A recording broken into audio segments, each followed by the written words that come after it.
Hello, welcome to the September 19th, 2023 Club Cubase livestream. My name is Greg Undo and I'm the host of the livestream today. If you have not attended a livestream before, how it works is you can submit questions in advance to clubcubase@steinberg.de or simply ask questions on the chat field.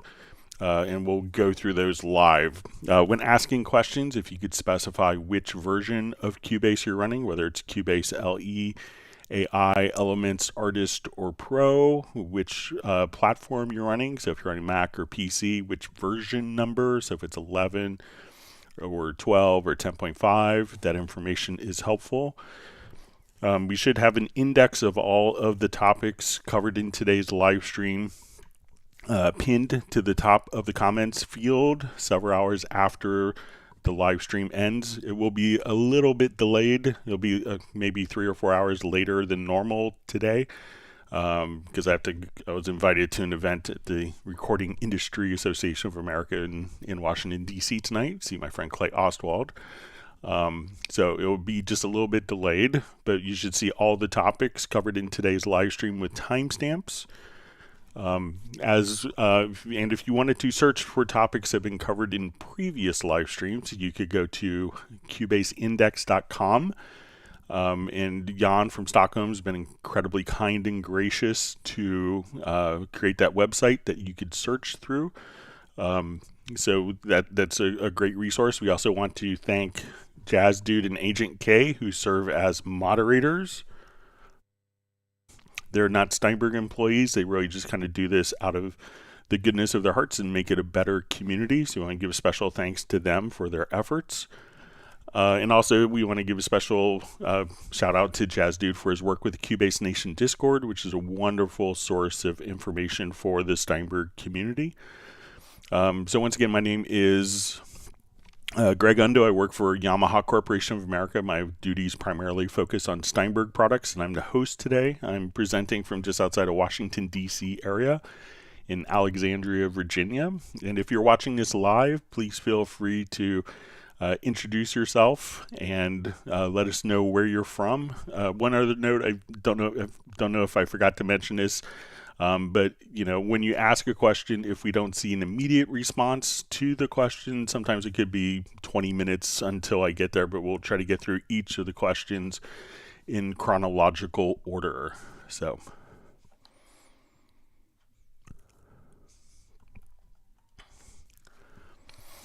Okay, so the first question, let me just clear my throat. How do I audition MIDI clips with different VSTs in my session? So I'm not sure if the MIDI clips are going to be tied to like our MIDI clips like our MIDI loops that we see listed here. These particular MIDI loops are going to automatically audition and load up the particular instrument. So a MIDI loop is associated with a particular VST instrument, so that this sound, if it was a drum part, if you auditioned it on a piano, probably wouldn't make as much musical sense. So these are tied. So these MIDI loops are tied and associated with a particular instrument and a particular sound within that instrument. If you have MIDI files, you could drag MIDI files, directly. So, and I think if we have MIDI files to audition, we could just kind of come over here. We'll just say, let's do just MIDI files. And then we could drag and drop those two different tracks to audition, but there isn't a way necessarily to set up, once you're auditioning MIDI files, for it to route through a particular instrument other than just kind of dragging it on. So if it's, so MIDI loops will, be assigned a particular instrument and preset a sound that's loaded up so that is preserved. And MIDI files don't have that. So to audition MIDI files, you'd have to kind of drag them onto the project window. And you could drag a MIDI loop to a project window, and generally it will load up the sound for you. And then you could take that particular MIDI information and, take it to a different track if you wanted to audition. All right, so we see Sable Winters is listening in the background today. So thanks for joining us, Sable. And she's hit the thumbs up and is like number 15. Thanks for joining us. Hope you're doing well. All right, and we see Jan from Stockholm joining us. All right, we have, and he's, all right, and we see Filter Freak on.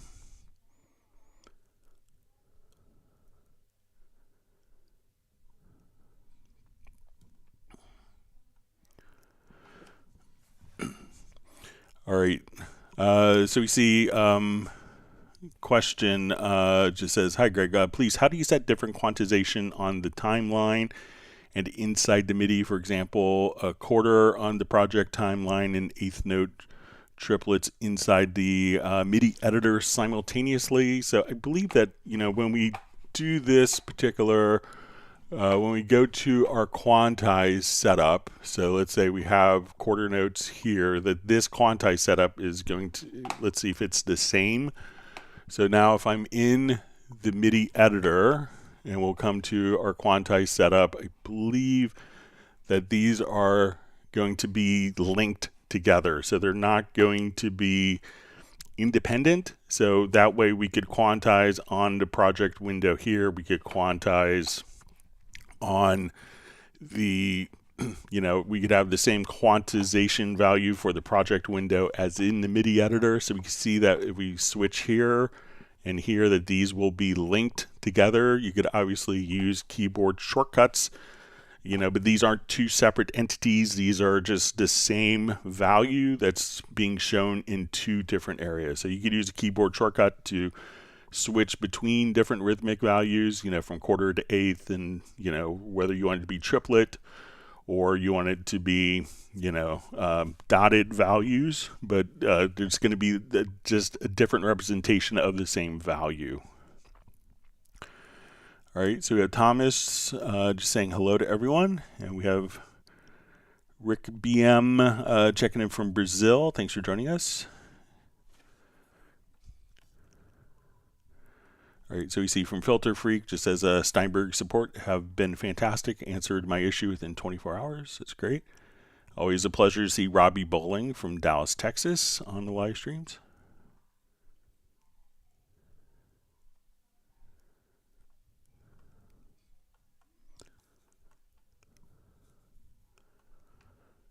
Okay. All right, so we see from Dallas LaRue just says, I have Immerse Virtual Studio, but every time I activate it, it buries the performance meter. So let's see what it's doing on my computer.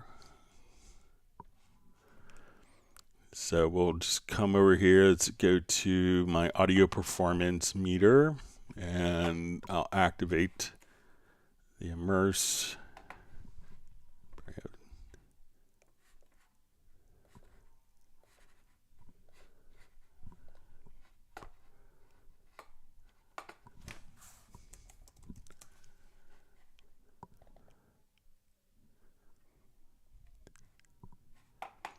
All right, so we'll get it loaded up. Let's take a look, and we'll switch.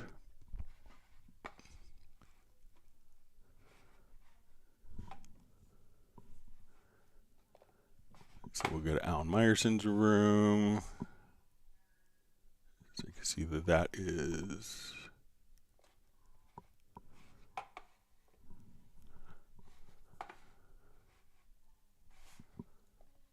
So you can see where that is. Looks like it's, let's see if we shut off the plugin.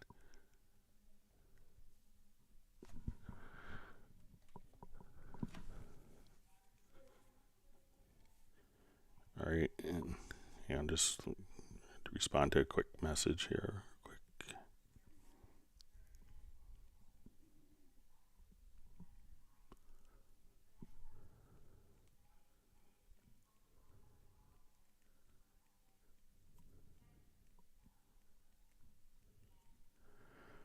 So it looks like it's taking up a good amount of CPU, but it seems like it will play back. Let me just try, just out of curiosity, if we adjust our sample rate, if that makes a difference.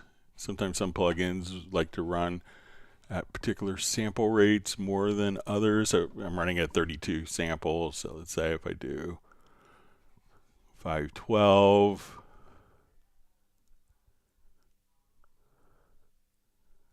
so you can see that, you know, so maybe if you might have to be a little more aware of your particular sample rates. So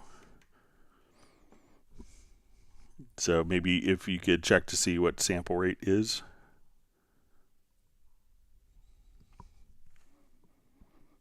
All right, someone just texted me a question about live streams.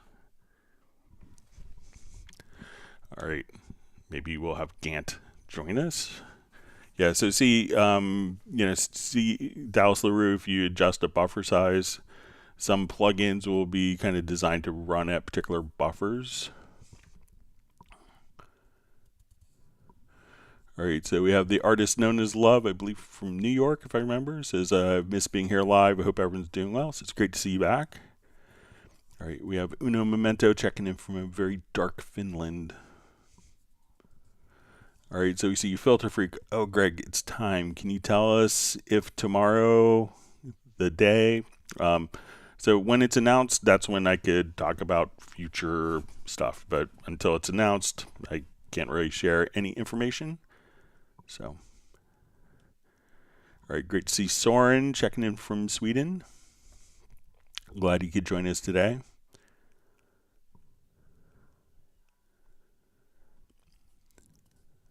Okay, so we see Clarence just saying the elephant in the room, Cubase 13. So as soon as Cubase 13 is announced, you know, we will do kind of a live stream, kind of a detailed walkthrough of all the new features. So.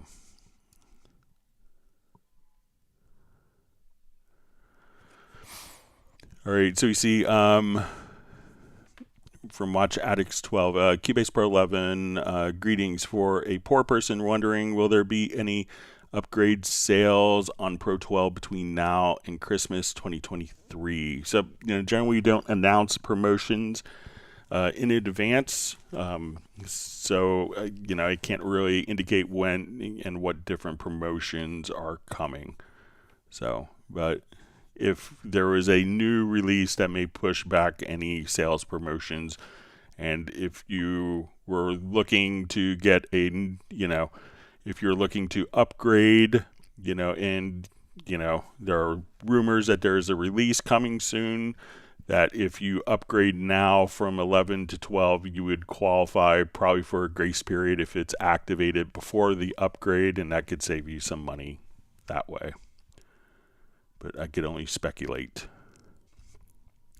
Wonderful to see John Costigan checking in from Kenosha, Wisconsin. And we have Matt Elston checking in from London.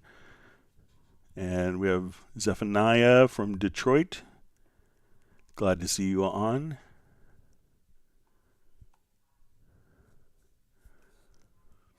All right, so you see Filter Freak just asking, can we expect Cubase 13 tomorrow, Greg? So, you know, check the website and see if it's announced. All right, great to see Benny from Sweden. And we have Spike Williams checking in from Rondo, Wales.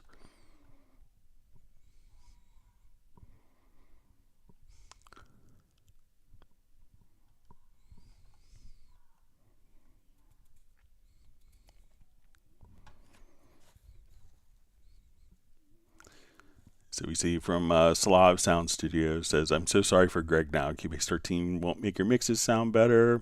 Who knows? Maybe it will. Still interested in the same topic, but he's not going to tell us anything. Steinberg would kill him. So, you know, I guess my father worked in very kind of highly classified material, so I guess I learned how to keep a secret from him. So, but, you know, I do respect non-disclosure agreements, so. But I could rest assured that as soon as it's out, we'll share a lot of information on it.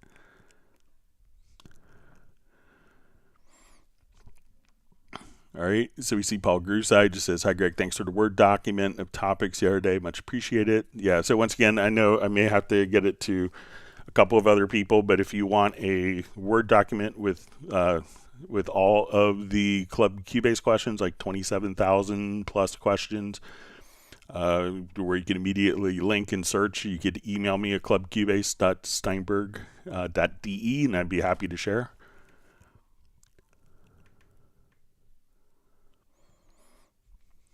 All right, so we see a question. So we can't unlink the quantization from the project timeline in the MIDI editor to use both differently simultaneously. So are you know, it's going to be, the quantized value is set. It's the same. It's just, it's the same exact information. So when we go to the quantize panel here, if I switch the preset here, we can see that that is the same representation all the way around. But you could probably, if you wanted to, create a macro to say this event quantizes as, but it's not going to be, multiple different values. It's just different ways of looking at the same data. So, but it's easy enough to switch between different quantized presets.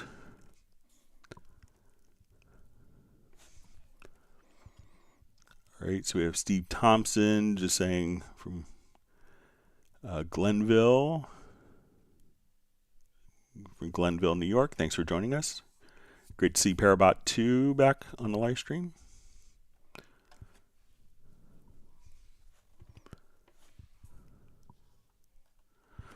All right, so we see a question from the Lunatic Voice. Hello, Greg. My question, when we want to create a harmony in Cubase 12, when we make a copy of the voice to make a harmony with it, the very audio, why does it affect the original voice as well?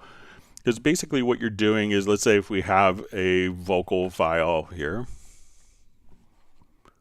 right, and I'll just move that track. So let's say I'm here and I have a vocal file and we'll listen to it.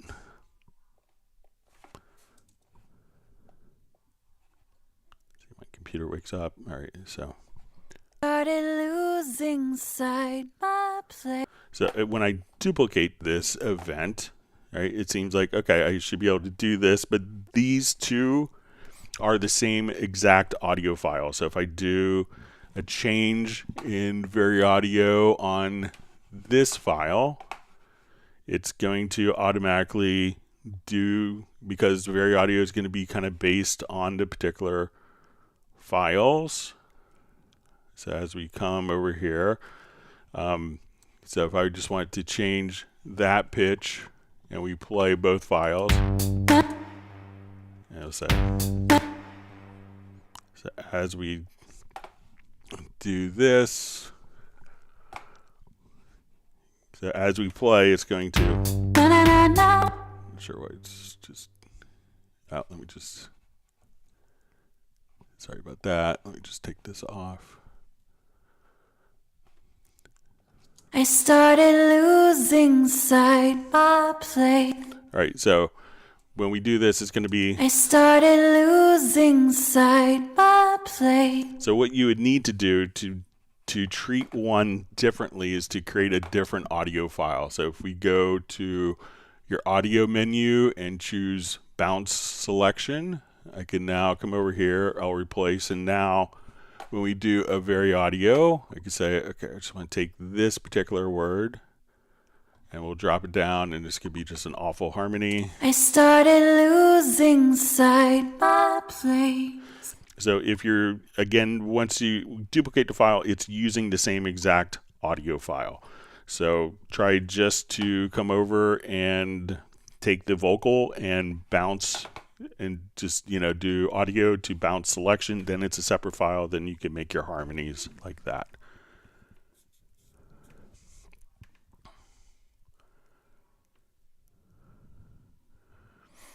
All right, so we see from Clarence says, I hope you're feeling better, Greg. So yeah, I was always feeling fine when I had, missed a couple of live streams earlier as my wife and who had surgery, and she's recovering wonderfully, getting stronger every day. So it's really great to see. All right. So we have Rebecca checking in from Chicago. Thanks for joining us today. Great to have you on the live stream. All right. We have Razels saying hello from Denmark. Michael Teams from Weatherford, Texas, saying howdy to everyone.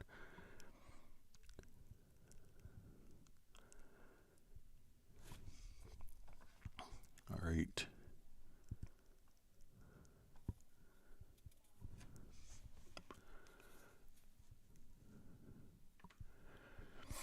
All right, so you see from Parabot to, hi Greg, can you give us a guess on the price upgrade from Pro 12 to 13?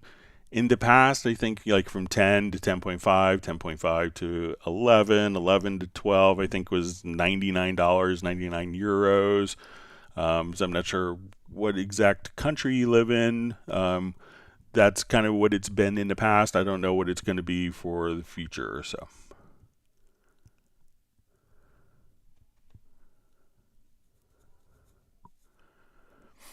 All right, so we see from Pylon Records, great to see you on the live stream. Greg, is there a way to totally unclutter the arrangement page, only have what you need available to you? What is the bare minimum you can have? Please, thank you. So if we come over here, we could, if we go to setup, I could take off, everything. I could hide all these contents. I could hide. So let's say if I just come here, I don't want to see the status line, I don't want to see the info line, I don't want to see the lower zone, I don't want to see the transport, I don't want to see, so we could just have, just kind of like that very quickly. So we could see, and if I wanted to, hide all these particular tools, I could have just like my toolbar and transport. So that's just kind of a quick way of turning on and off different functions. If you go to the setup window, but you could really minimize it and, and unclutter the screen. So you could have, just a very focused editing. So, and if you wanted to get rid of every icon up top here, you could do that as well. And if you wanted to have just like a transport bar that was floating, you could come over here and just have, if you get it set up, we could save a preset. I'll just save default here.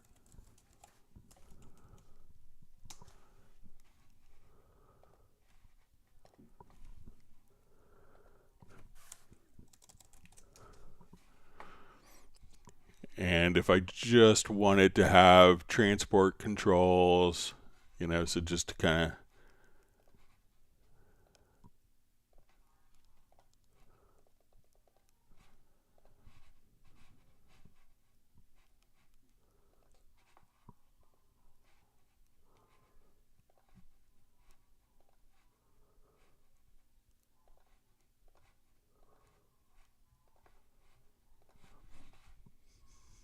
so in just a matter of a couple minutes, you could come over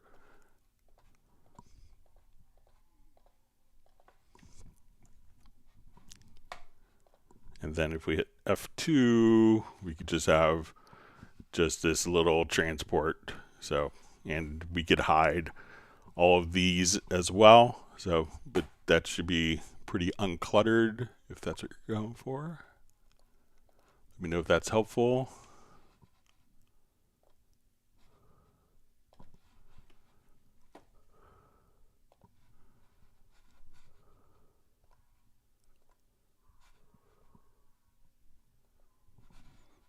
All right, and great to see you back on the live stream. All right, always wonderful to see Gareth on the live stream. Glad you can make it today.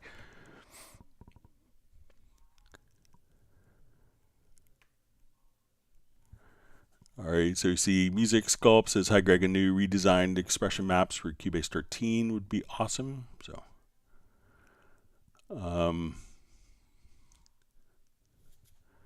you see, hi Greg, any tips for faster loading of Cubase projects? Thanks. I think sometimes, a lot of people will choose to take tracks that are not activated. Like if there's no data on a particular track, sometimes it could depend. Like if you're working with a large collection of virtual instruments, you could save the project, and there's project logical editor presets where you could say if there's no data on a track, just have it deactivated. So you could just choose to disable tracks that have no data, and that will prevent it from loading up. Instruments that aren't taking any data. Sometimes, one thing that you might try, I haven't tested this, is, if you open up the project with a higher buffer size. I know that when exporting files, that a higher buffer size can make it go faster. I'm not sure if that would matter when loading instruments, but, if I would try to, in the project, just choose to disable any tracks that are empty. And then if you needed to add tracks, at that point you could just right click and enable the tracks to have access to the particular data and parts to play.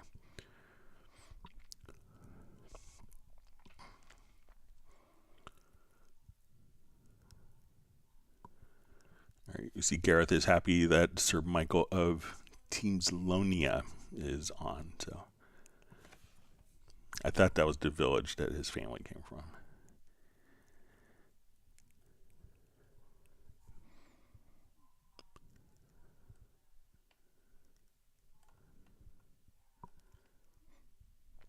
All right, so we see Slav Sound Studios. I'm a new Cubase 12 user and have RME with SSL Alpha Link about external effects when measuring delay.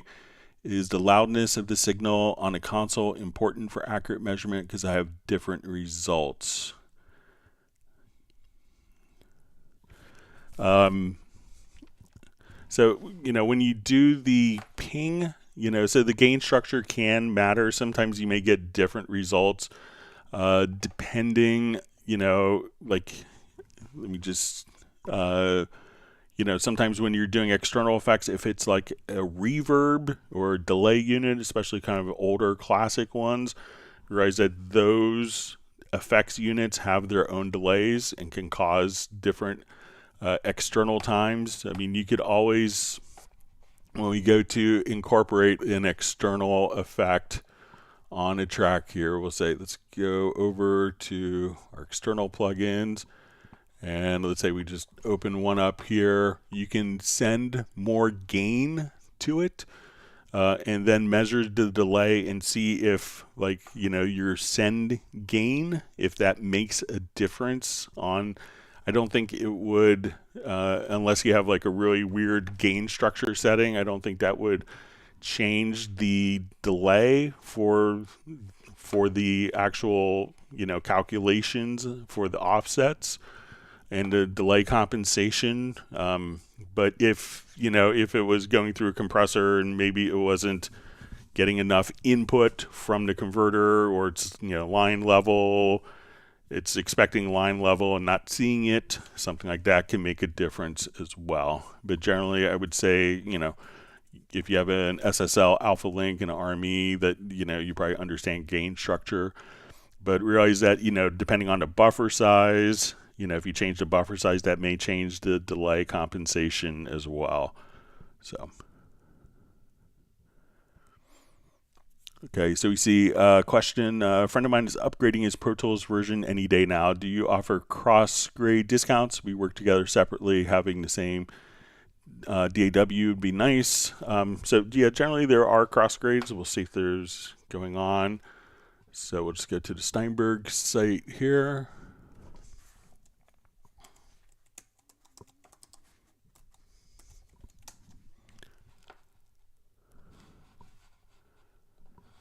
Let's go to Cubase and buy Cubase. Competitive cross grades, so you could check to see what it is in your country, and you could see the different titles that are available. They don't have to forfeit their license. We don't want their license. But yeah, so they could just buy a competitive crossgrade right there. So consider that.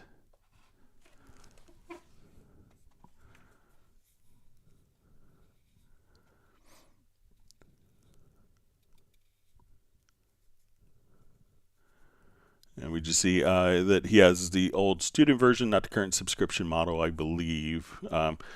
So, just check the different options that are available. It will have the version numbers there that are eligible for the cross grades. And thanks for getting him over into the Steinberg family. You'll be happy.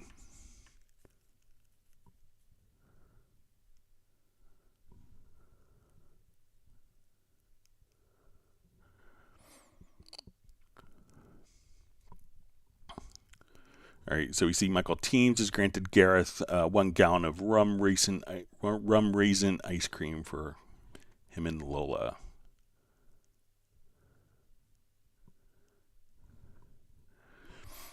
All right, so we see from Watch Addicts 12 says, thanks for answering my upgrade question. Mark Meter here in Little Rock. Sorry, didn't know name and location was customary. Answer understood. So yeah, I just think it's nice to, I think we get a good sense of, who people are, and everyone gets to be friendly, just kind of making it a little more personal. So you don't have to introduce yourself, but it's always interesting to me saying, oh, we have someone in Little Rock, or a couple weeks ago we had someone in Myanmar, or still waiting for someone from Antarctica. But it's just interesting to me just to see where people are from. And thanks for sharing where you're from, and welcome to the live stream. All right, and we have Ron Cox checking in from Derbyshire, UK. I'm sure I pronounced that wrong.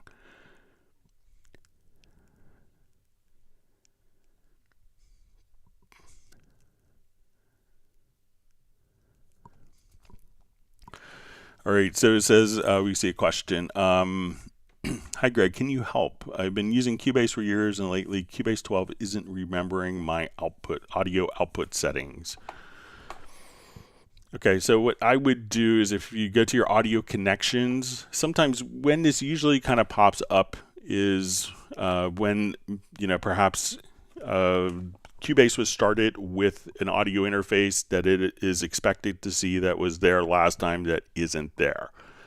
So if you turn when you start Cubase, the audio interface is connected. If it's being seen by the computer, then generally it will maintain those settings until it sees that particular interface is not chosen. If you get to the situation where like your interface wasn't on and you started, what I would do is just save a preset in the outputs, and we can say presets in inputs, outputs, and the control room. And that way, once your interface is connected, you could just simply recall the preset. So give that a try and let me know how that works for you.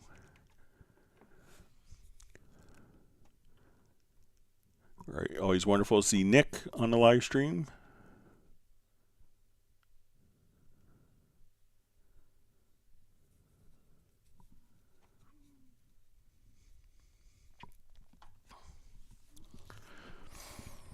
All right, so we see question. When I use external effects, it's not possible to select only the right input.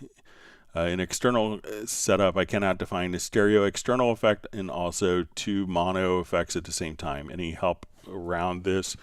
So, you could save, when you go to your audio connections, you could have, when you have your external effects, you could save these.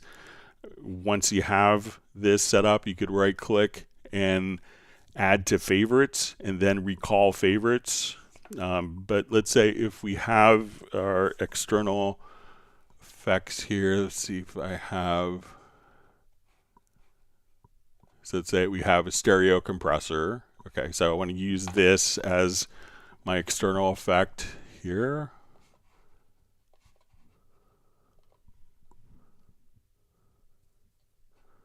So we'll go to our external plugins.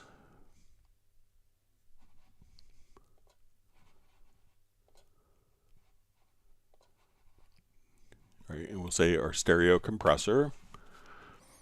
Okay, so once we are in the channel strip views, so I'm going to come over here and say, let's go to our channel strip views, and we go to, let's try going to routing.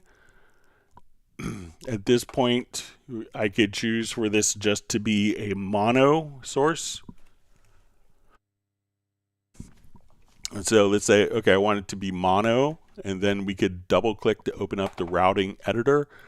And let's see if at this point, so let's make this mono. It doesn't look like that works.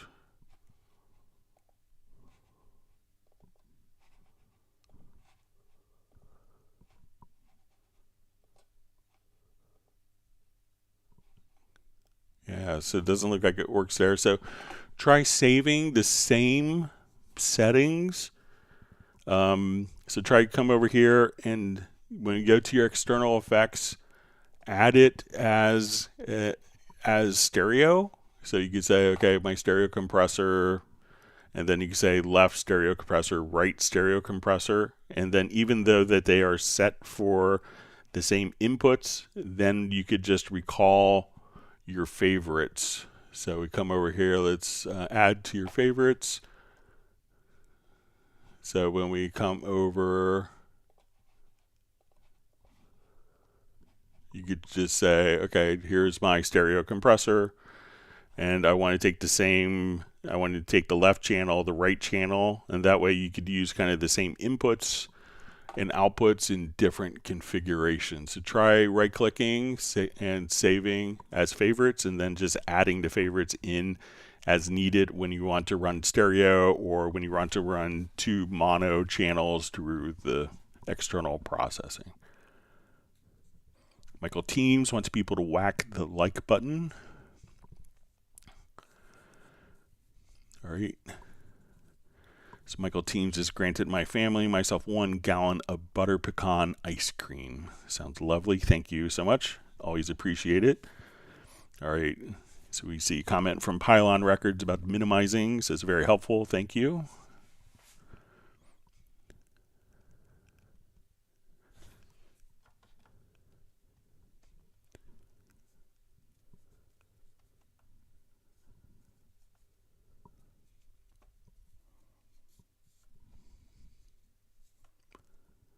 All right, my chat field just jumped.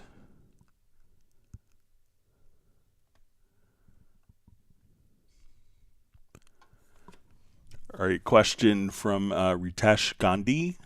Can you also tell if there's a way to set inputs and outputs as per my needs and set as default? So when we have inputs and outputs that are set in our audio connections, these will be stored for the song. And if so, when we go to a different song, let's say if I go and open a different song, a different project, I come and you see that this studio had different inputs than what I have in my setup, and all the inputs will be saved and outputs will be saved on the project level. So if you start from a template with your audio I/O settings, every time that you start a project with that template, those audio I/O settings will be passed over from the template into your project.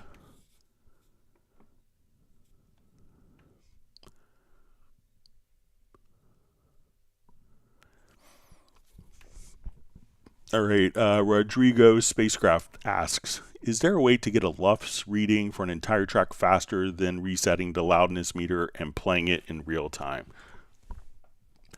If you wanted to do it for kind of the entire track, what you could do is, let's say if I take this track here, go to audio menu and go to statistics, and just in a matter of seconds, you could see what your LUFS level is here. So once again, we could just go to your audio menu, to statistics,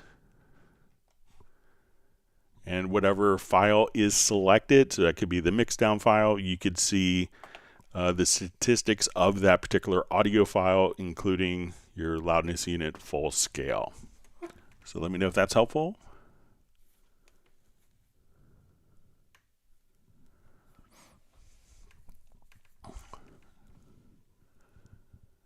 Okay, so we see from Paul Grooveside, I just see earlier comments as steady tempo.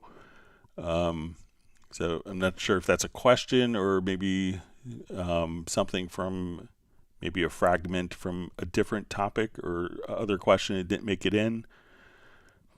But I see another question from Paul. So maybe if that the steady.tempo is part of a different question, if you could re-ask that, because I don't think I saw the first part.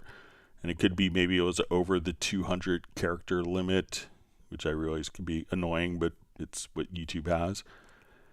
But a different question, is there a way to export the tempo structure, a tempo track into a new Cubase project so I can re-record the piece, please? All right, so one of the things we could do, there's probably two different ways of approaching this.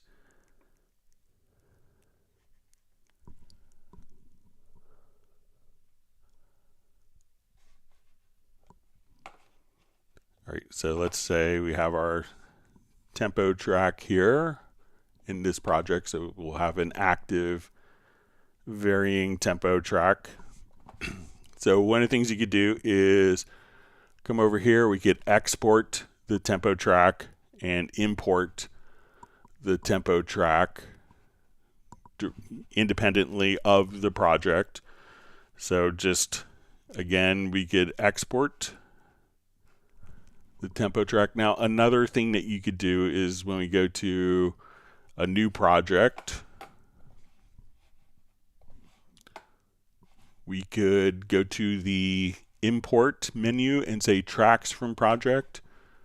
So let's say find this project.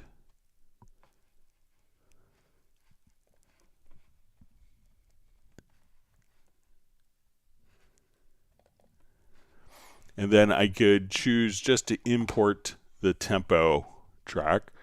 I would say new track, and when we come over here, our tempo track is automatically carried over. So it will be a separate exportable and importable entity, or through the import tracks from project, you could take the tempo map and carry it over just like that.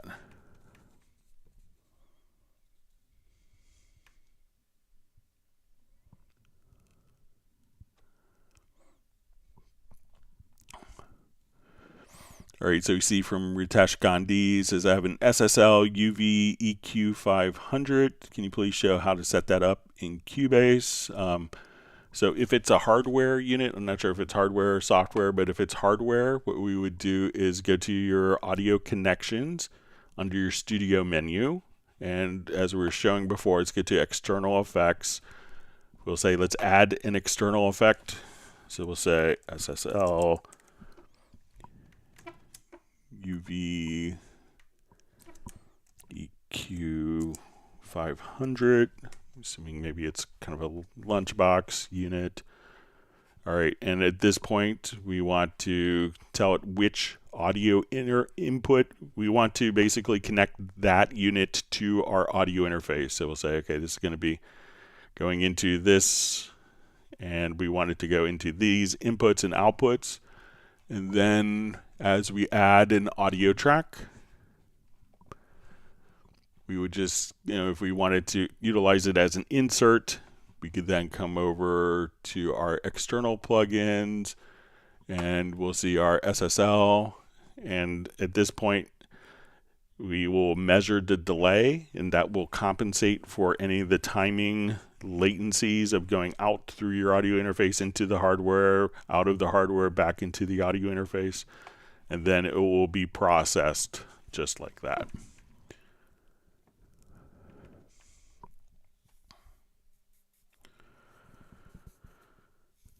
All right, so we see Michael Teams just says, howdy Greg, I was having trouble in Groove Agent last night. Can you go through using Groove Agent please? Dinosaur here.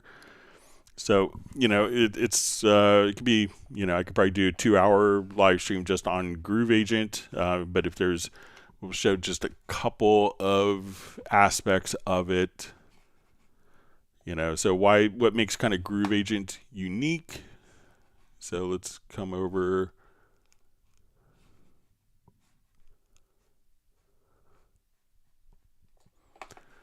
First off, like a lot of people have one drum plugin that kind of does maybe more electronic MPC paradigm concepts, and one that will be like a virtual drummer. And Groove Agent kind of does both of these very well. So when we have kits that are Acoustic Agent, we have kind of a virtual drummer. So as we would play back,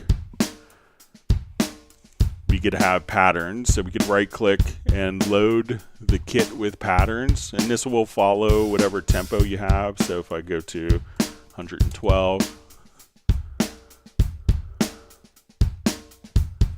or I go to 88, it will just follow the particular tempo. So with this we'll have, we go to the instrument. I could take just the snare and tune it. So I could tune each drum just by clicking on it. So I want more room or more of the overhead mic kind of blended in, or more bleed.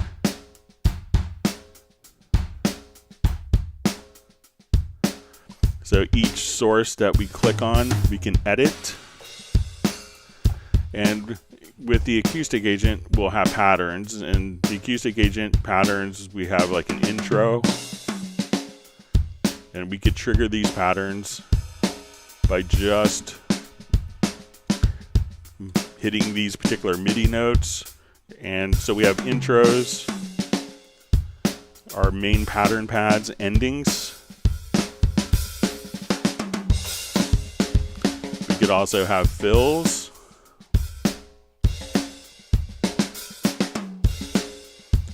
So once we're here, we could also just, when we have our main pattern pads, we could just say, okay, I want it to change the dynamics.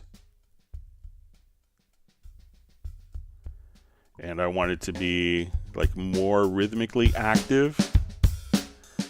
So more busy, complexity.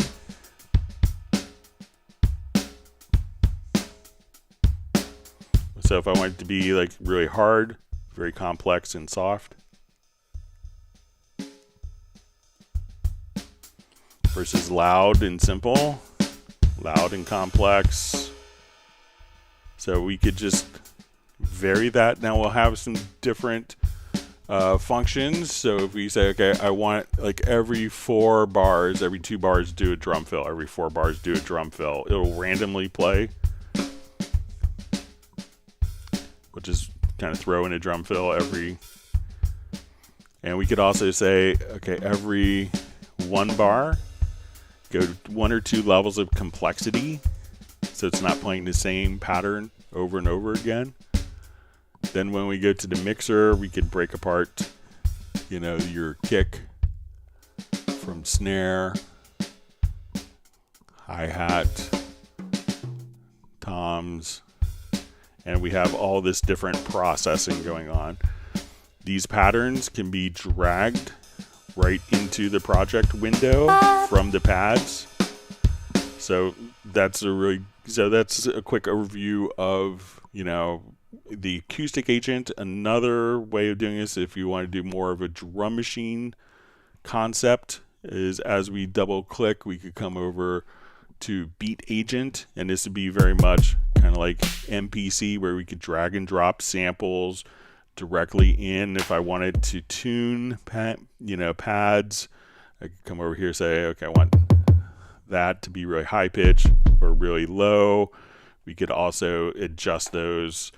If we wanted to, we could adjust the pitch and have pitch envelopes. We could adjust filters with filter envelopes. We could come over here and just, if I wanted to take not have much of an attack on drums or a lot of attack and very fast decay. You could adjust, various envelope actions. We could also route to different auxiliary sends that would be used in the mixer if you wanted to add effects. So it's a quick overview, but if you have like particular questions, Michael, just let us know and be happy. Like, I was stuck doing this. But I think if you're kind of starting a song and maybe you're approaching it from like, okay, I'm a guitar player, I would just kind of load up just a basic patterning in Groove Agent, maybe like an Acoustic Agent kit, hit play, and that could be like your really musical kick drum part. That is just kind of, or that's like, instead of a click, you could use Groove Agent. And then once you're like, oh, that does sound good, you could easily, just do quick variations and fills and have a drum part very quickly. So, or if you want to do MPC paradigms and have it all in software, you could use kind of the beat agent side.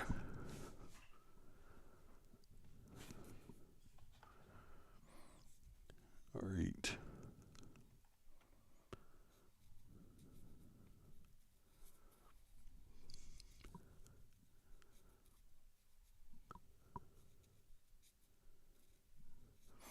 All right, so we see Slav Sound Studios says, thanks a lot. Been in Reaper until now. These streams are so valuable. Keep up, Greg. All right, yep. We've been doing this for about 3.5 years since COVID started, and I think it's worked out really well.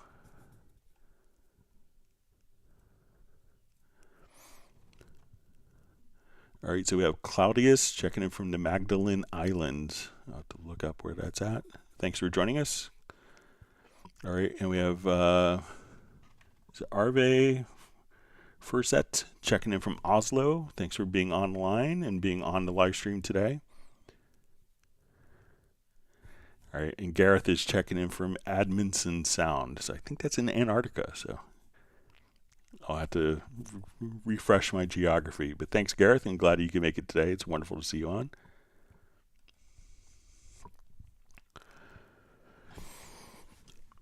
We see a question from Ecstasy Tunes. Hi, Greg. Can you explain the difference between attribute and directions for expression maps? Which is better for mapping the expression? Also, can you show us how to map attributes? Okay, so attributes are going to be tied to a particular note, whereas directions are going to be until that expression will stay until a note is actually, until a different articulation has been entered. So let's come over here to this piece.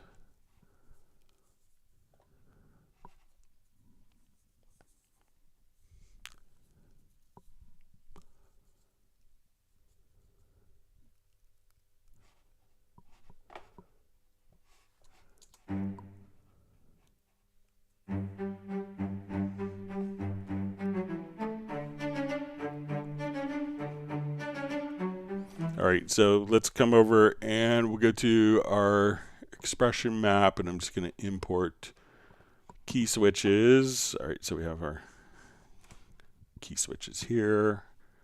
And let's look at our... Okay, so when we look at our key switches, so we'll come over here to our expression map setup. And let's go to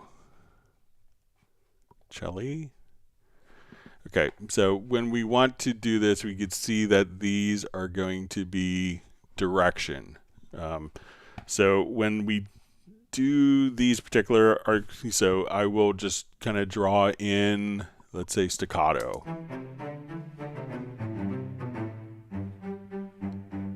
So if I say, okay, we're going to put in legato or sustain, it will stay sustain until it sees another expression, until it switches to somewhere else. So if these are set up as attributes, we could think of these as attributes as kind of being for a particular note. And what this is going to allow us to do is just to say,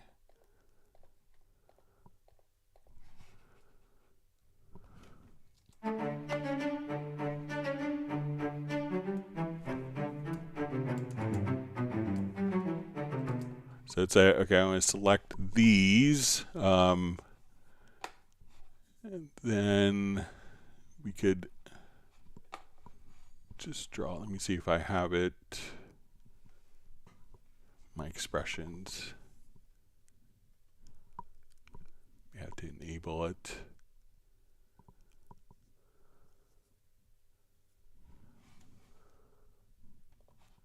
Okay, so when we go to our articulation, sorry, brain cramp moment, I could just say, I want this to be pizzicato. So those particular notes.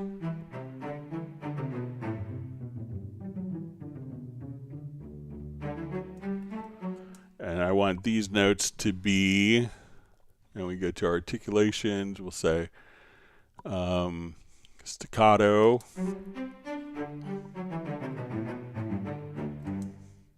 And I want these notes to be legato, let's say. So I will come here, and that will automatically place the articulations in, like on a note-by-note basis. So as we listen to this,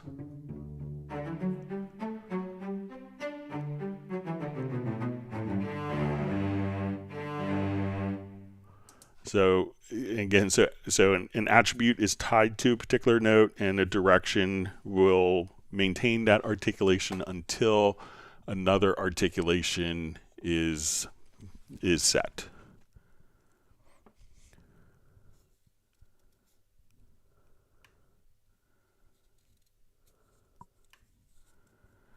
All right, always wonderful to see Value from Vienna. Thanks for joining us.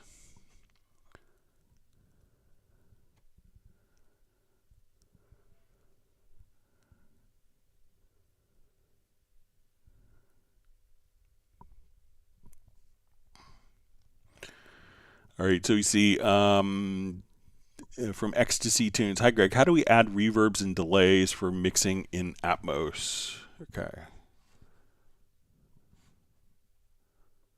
Let me just get my...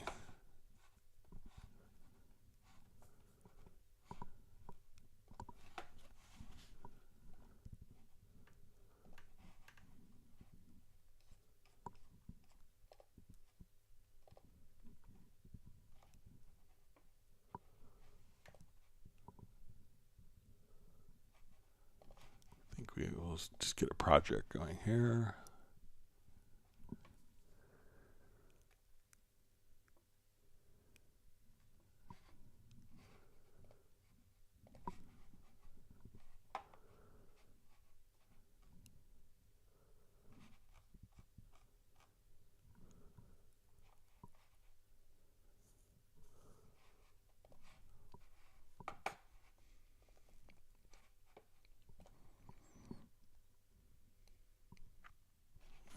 And let's see if I...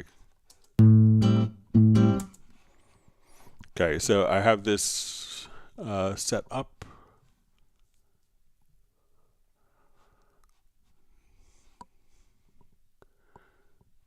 All right, so we go to our project menu, and we'll just say, okay, we're going to have our bed set up. So let's go ahead and just... All right, so the guitar is routed to the standard bed, and I want to add, let's say, a reverb. So add an effects track, and I think if we set the audio outs to the standard bed,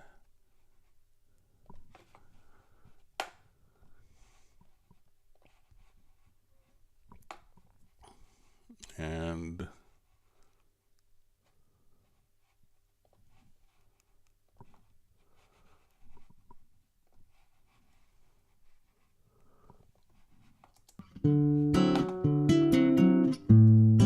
all right, so I'm going to open up my channel panner for this.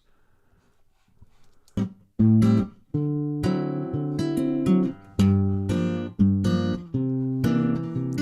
I'm going to go to descend on this track.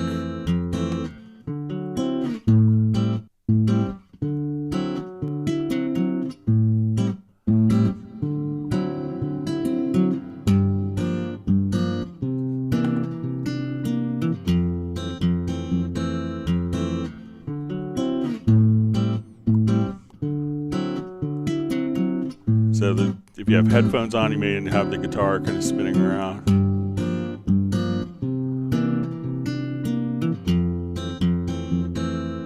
And then we could just take this reverb.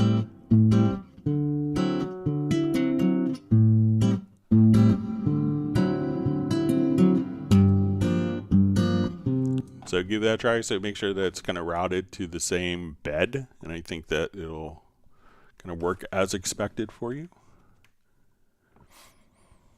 All right, so we have Pim Vanderbeek checking in from Netherlands. Thanks for joining us, being part of the live stream today.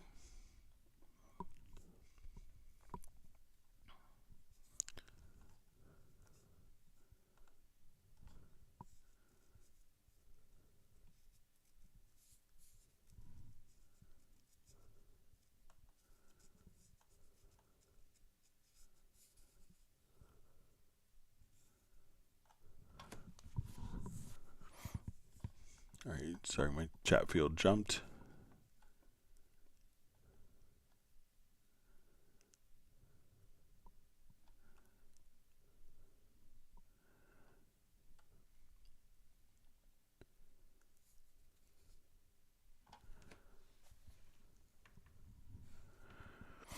All right, so we see, hey Greg, is it possible to use the detect hit point function in the sample editor from the pool window without having the audio file in the project window?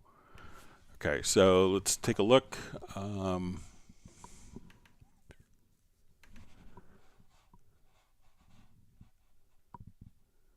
I'll do a new project.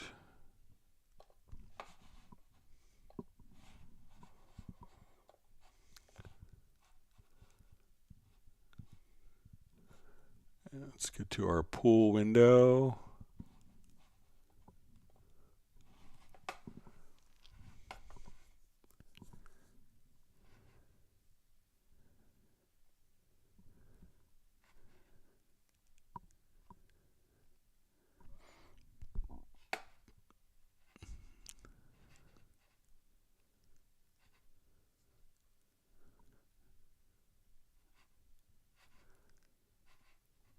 Just find something. Okay, so now we don't have the project in. I'm going to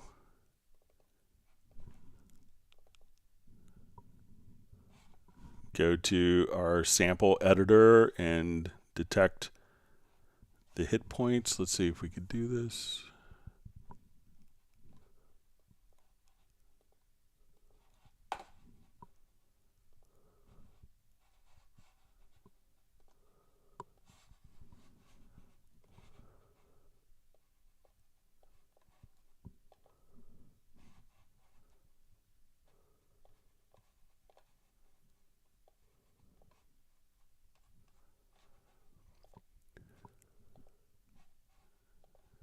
So it doesn't look like it's going to allow you to do the hit points because the hit points may be tied to a specific location.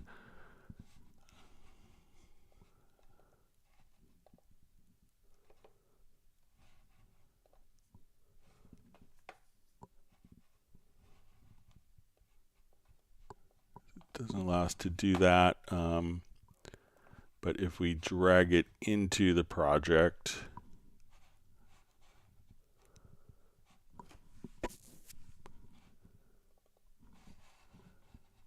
that we can see the hit points here, but the hit points may, like to edit the hit points,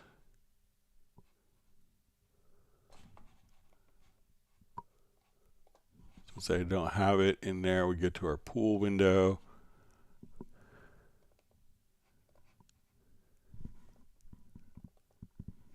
And we can open the sample editor, but it doesn't look like the hit points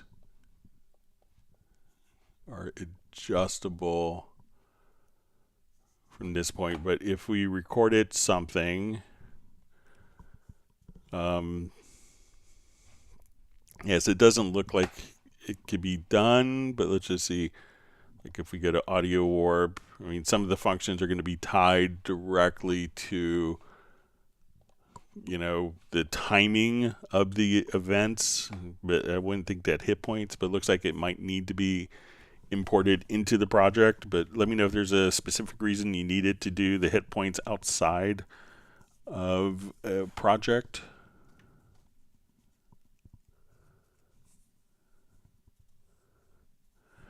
All right, so we have Dwight Cunningham. It's great to see you checking in from the Bahamas. Thanks for joining us today. All right, and we see Secret Studios has whacked the like button as directed by the chairman of the commission, Mr. Michael Teams. All right.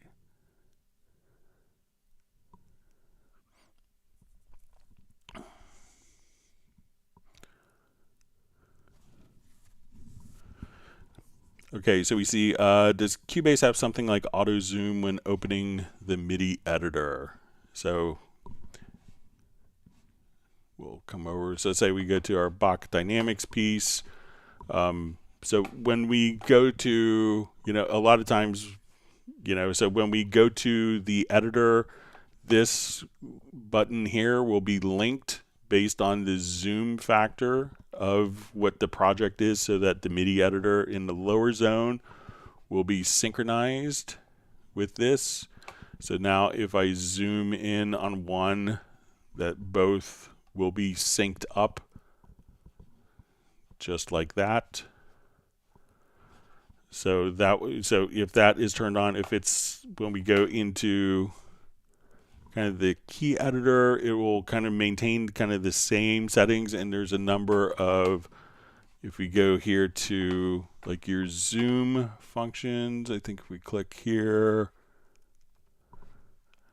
there's kind of like different zoom presets that you could access right here. So if we, let me see where, here, I think it's here, that we could, there's a little drop down menu, so that we could zoom in on different functions here. But there's, this will follow kind of the auto zoom or zoom full as well. So, if you have something that's 12,000 measures, then, it may not be as applicable. So, all right, so Dwight Cunningham asks, Greg, is there a control surface for Cubase 12? So with the control surface, Steinberg doesn't make one. We used to make one in conjunction with Yamaha called a CC121, which is a wonderful kind of single fader with like 12 encoders for EQs in different functions. That's currently got discontinued because of part shortages during COVID. But any control surface, anything that transmits MIDI, you could use with the MIDI remote. And this way you could, instead of spending lots of time, configuring control surfaces, this is a very easy way. You can say, okay, I want this button to control this function. So if I'm in this project, I can open up a particular function, say, okay, now I'm on the track, I want to control the pan. So I could, in the MIDI remote, activate the MIDI remote, move whatever I want, select the parameter, and just say pick up for MIDI remote mapping. And now I could apply the mapping, and that parameter is automatically assigned. So you could use basically any controller that transmits MIDI information with the MIDI remote inside of Cubase, but Steinberg doesn't actually physically make one anymore, or Yamaha doesn't offer one. You could use, if you're looking for faders, there are Yamaha consoles like the new DM3, DM7, which have control surface options, but may not be designed for editing purposes. But I have to say, I got a Nano control for $79, and it sits perfectly on my desk and does a tremendous amount.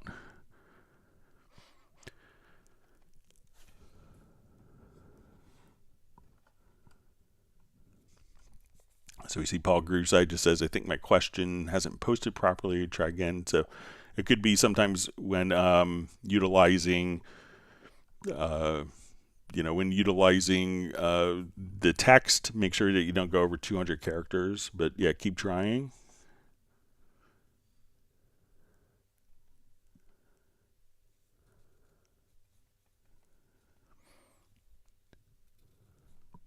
Okay, so we see Arve for set. It says regarding the favorite solution for external effects, you have to quit Cubase and open again to get the same stereo outputs as two mono outputs. It's not a very elegant solution. Let's go ahead and give it a try, just out of curiosity.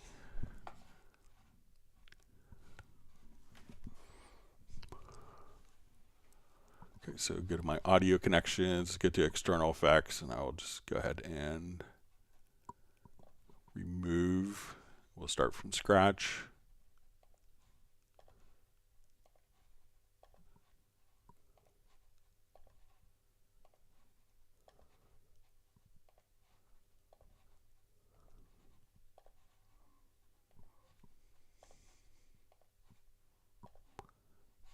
Okay, so I'm going to add an external effect.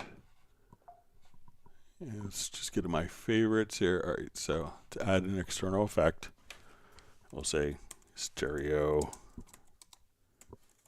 compressor.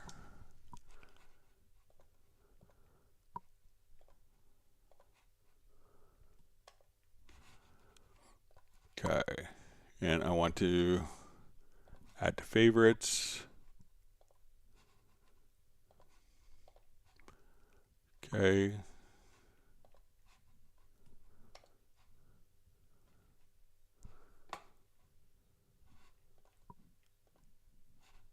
And I'll just make sure that we have this kind of set up.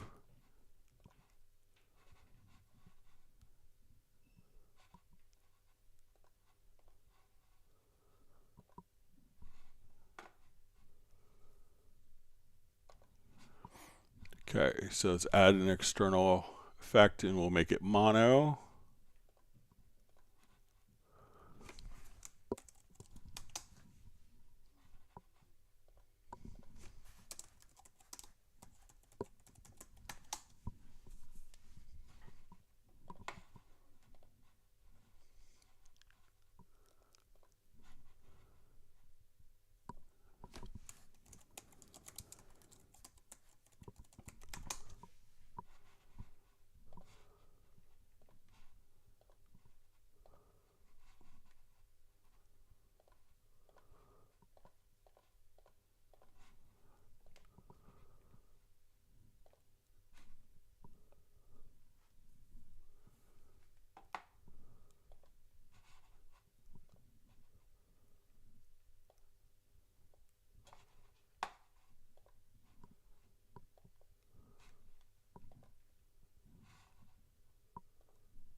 Okay, and let's add this to favorites.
So let me just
And let's see what happens now.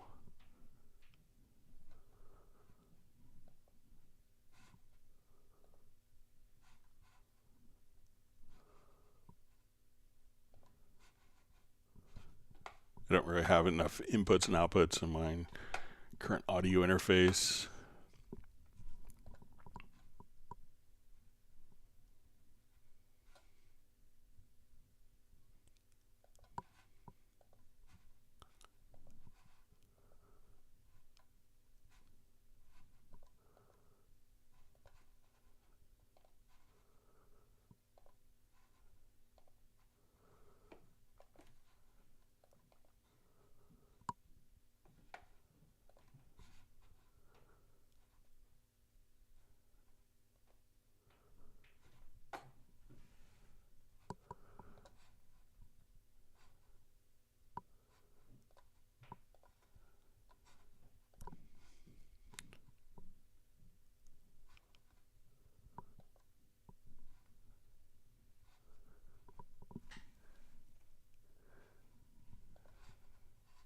So I'll play around with it some more, but I know it's an area that might be able to be kind of updated a bit. But I'll play with it that on my computer I have more ins and outs and see if I could get a kind of a better solution and workflow for that.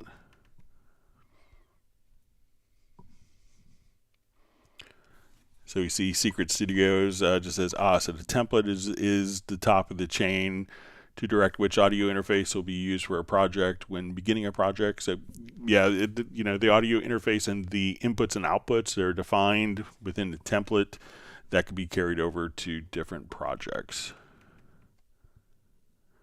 All right, wonderful to see Brian Sawyer Sr. from Beulahville, North Carolina. Great to see you on today, this afternoon.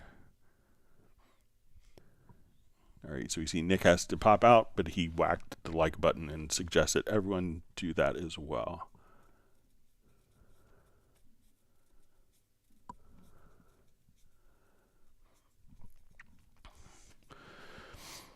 All right, so we see thanks for the advice on the statistics for getting the LUFS of an audio file, but I was thinking the LUFS for the entire project, including all the processing.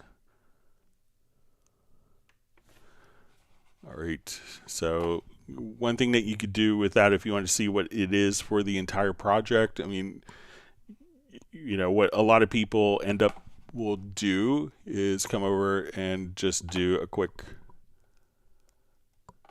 if you want to see for the entire project and not rely on everything here. So I'm just going to do just a small portion, but we'll say let's export audio mix down.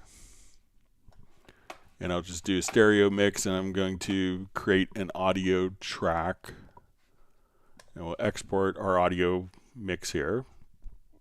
So once we've done kind of a quick mix, I could, at this point, from the audio mix down, select, and since I put it into the project, we could go to our audio statistics and see what the stats are for the mixdown file.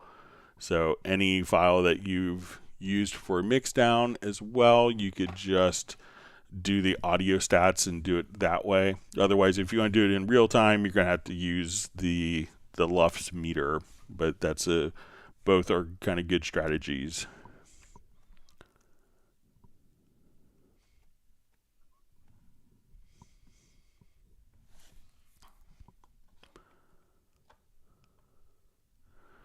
All right, wonderful to see Mark Rabin from Montana on. Thanks for joining us today.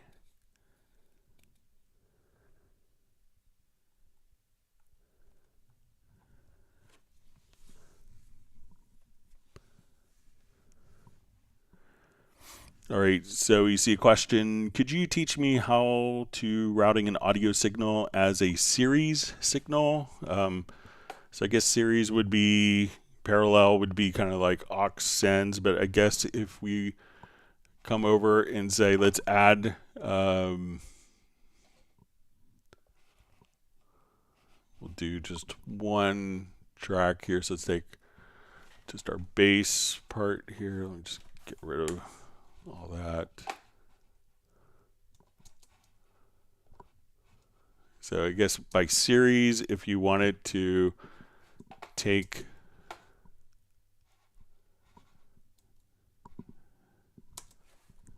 let me just check my audio connections here. Maybe.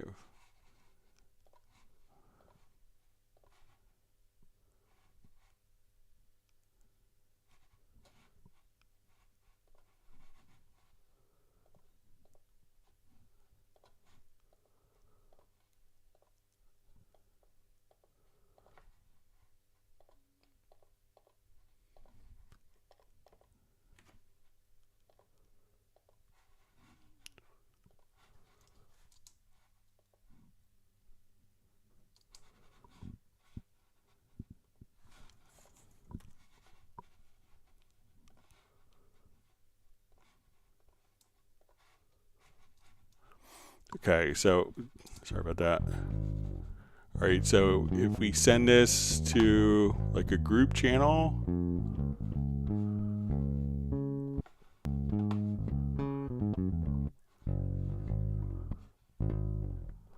so now that's being sent from there to the group, and if I wanted to send that group to a group,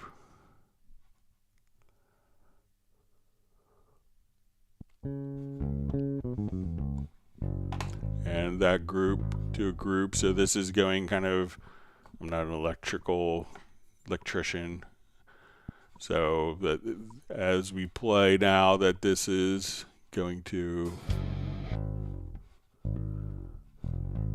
send the group to the group to the group, and that would go kind of, I guess that would be in series, whereas if we used an effect send, that would be parallel. So you just send it to a group to a group to a group, and then you could have it in series. So let me know if that makes sense for you.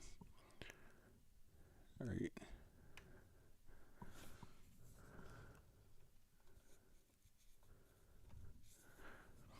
All right, so you see Mark Rabin says he's been camping with his laptop in the West Coast writing. It's been very inspiring. Now he's back in the studio. Sounds like a great trip.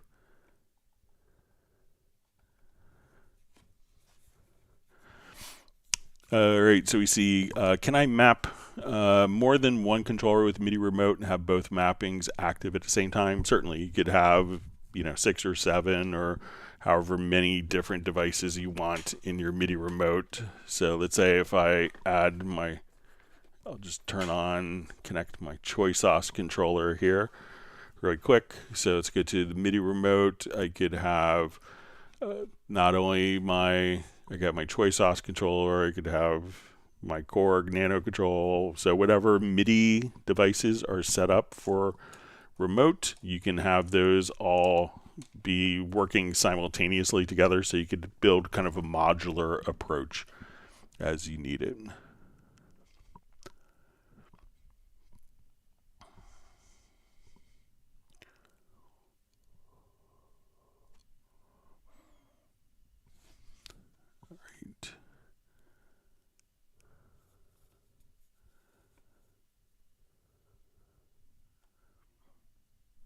Okay, reading through comments. Thanks for all the great questions.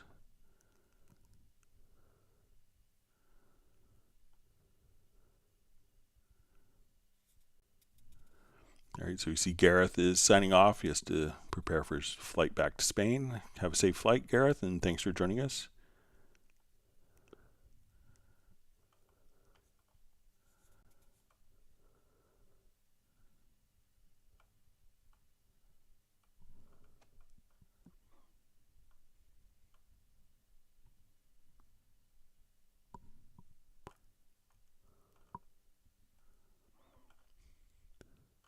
My chat field jumped at me. All right, so I think I'm close to where we were.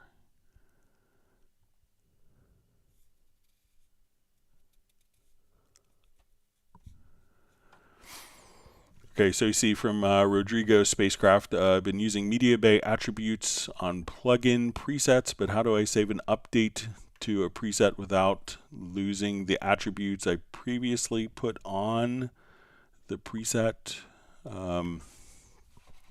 Okay, so let's come over. I will make a preset here. So let's get to the inserts, and I want to see.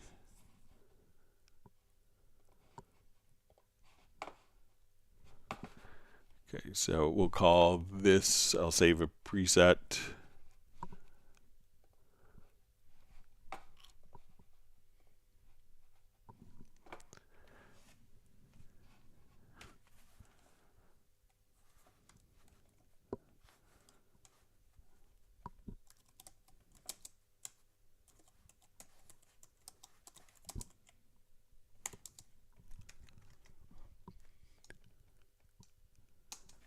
Okay.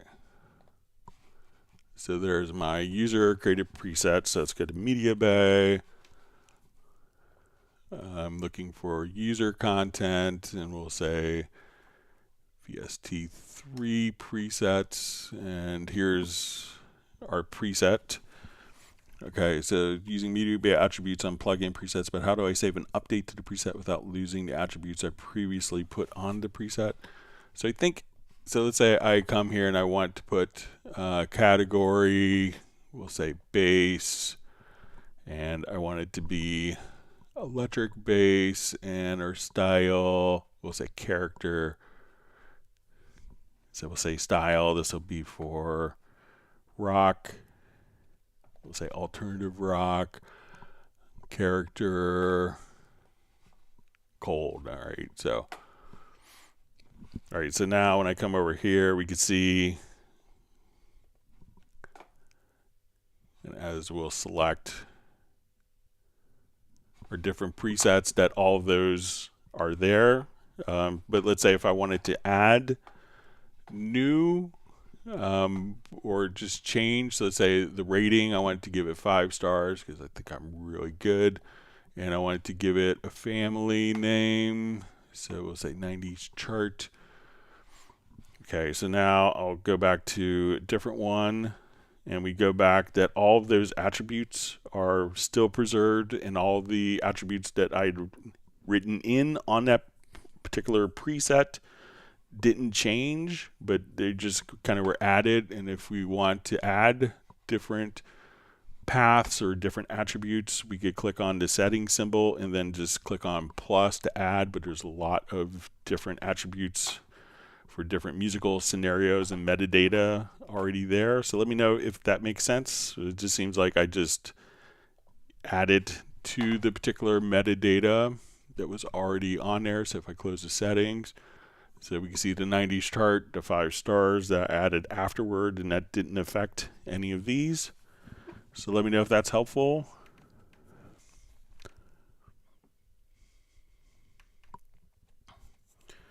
Always wonderful to see Gerald Ely from Martinez, California. And we have Michael Romanowski checking in from Coast Mastering.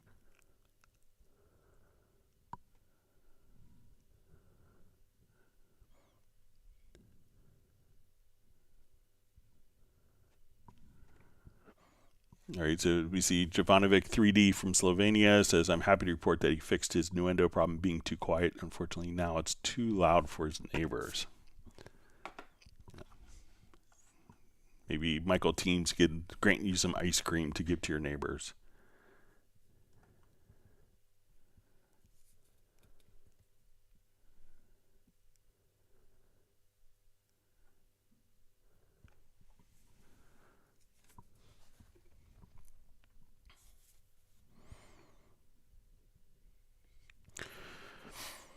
All right, so we see from Soren, Greg, part 1, I listened to a video by Dom today about generating harmony voices. One trick he had at the end result was to switch the chord in a chord track to get better harmonies. I find myself wanting several chord tracks. If I make a song with C, A minor, F, G, and have singing generate harmonies, I'm not completely happy. I might change the F in that progression. Is that an issue? I wonder, does track version on chord track be enough? I wonder, because I want the song to have C, A minor, F, G for the chord track, but the voices C, A minor, G, G perhaps at the same time. So yeah, a chord track would definitely kind of do the trick. So if we have a chord track, so let's come over here and say we'll add chord track.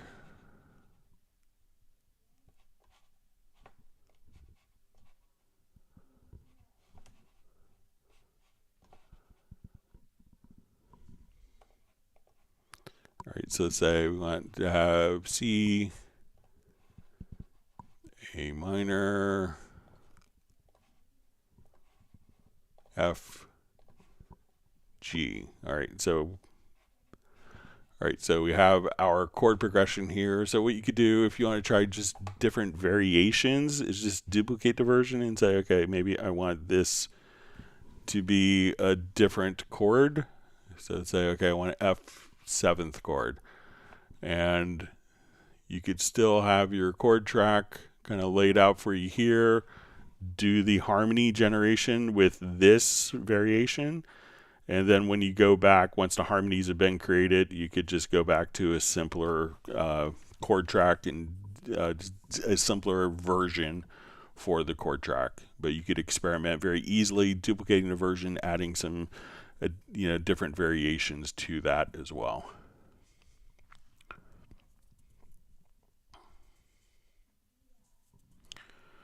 All right, so we see Greg Malik asks, is it possible to make a macro to convert and export MIDI from a mono audio source in one go? So I think if let's say we go to our bass part here.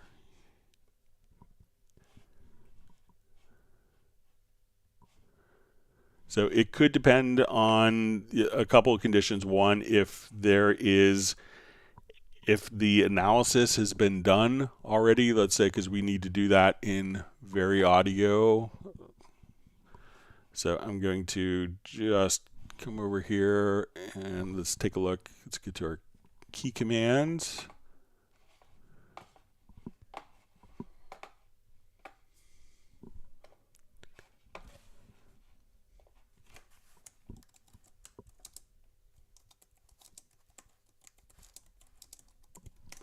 Let's see if we could do it.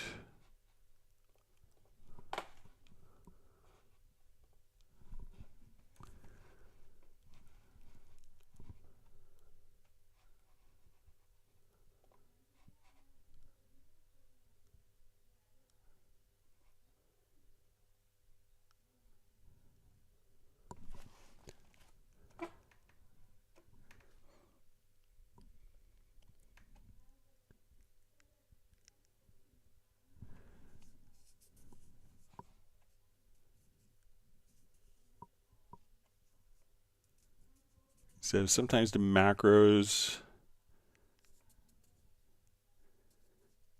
we could just extract MIDI. So just saying, if we do, sometimes if we have, so say I'm here and I'm in Very Audio. So if you have to do the analysis, the other functions in the macro are probably going to complete before you do that. But if we have the Very Audio completed already and we have the analysis on it, let's see if we could come over and let's get to my MIDI remote and see if we could just set up in Very Audio to, let me just put this on.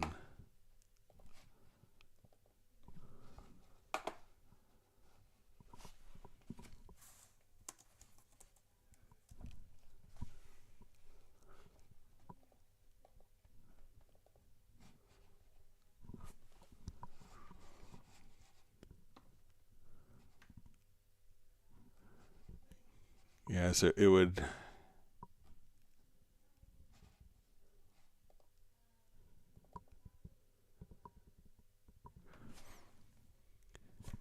let's see if we could,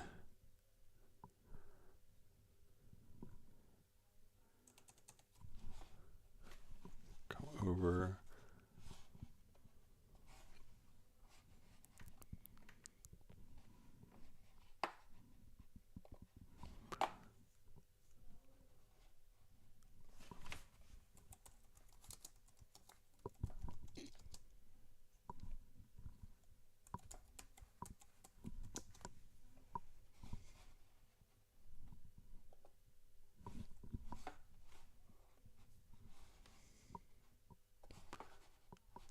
about that.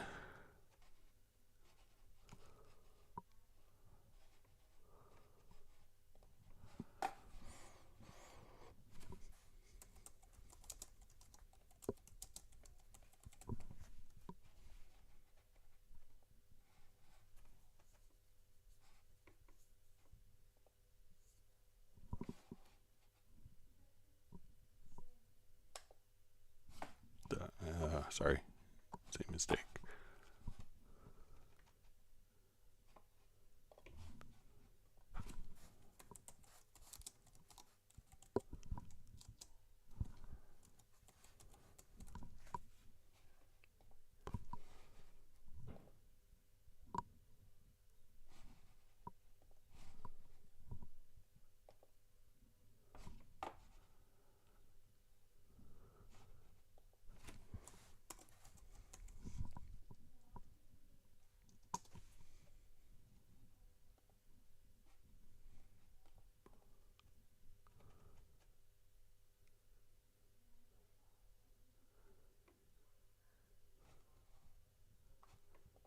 Let's see if we can do this. Is reanalyze audio.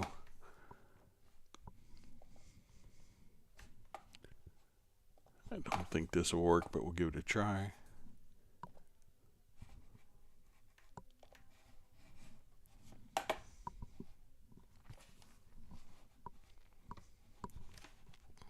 Okay, so it's fired off from.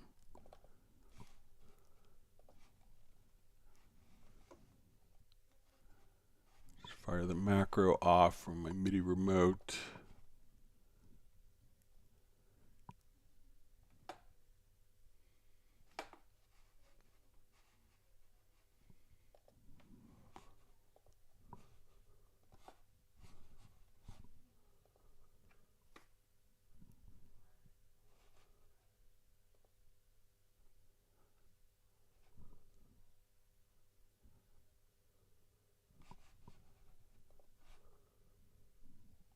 So it doesn't look like it'll work with a macro because it may have to turn on. Just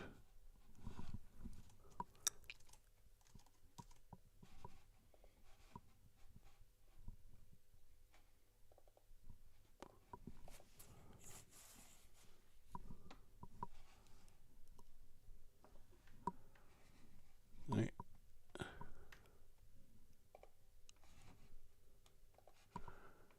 All right, that may have worked.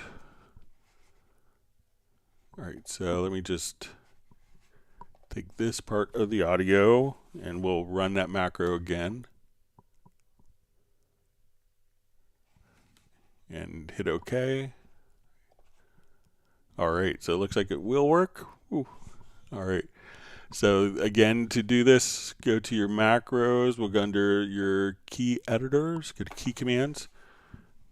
And it's going to be, I have it as mono audio, so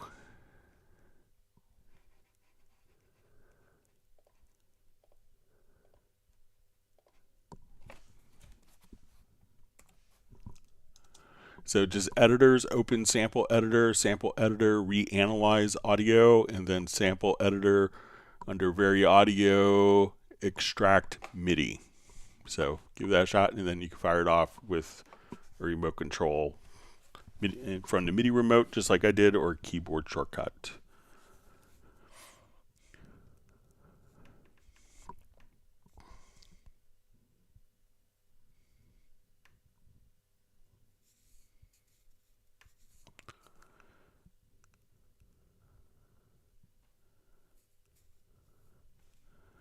All right, so we see Mark Raven saying Stella's in the back seat now, heading out to look for a mandolin with wife.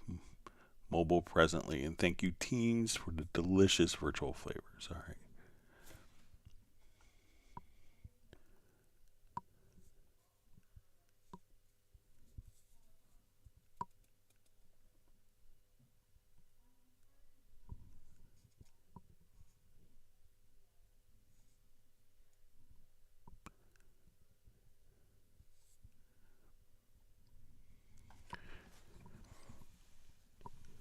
All right, question, how to find how much energy or load, not latency, is taken by individual / particular track, or maybe all the tracks, or how to find heavy loaded tracks.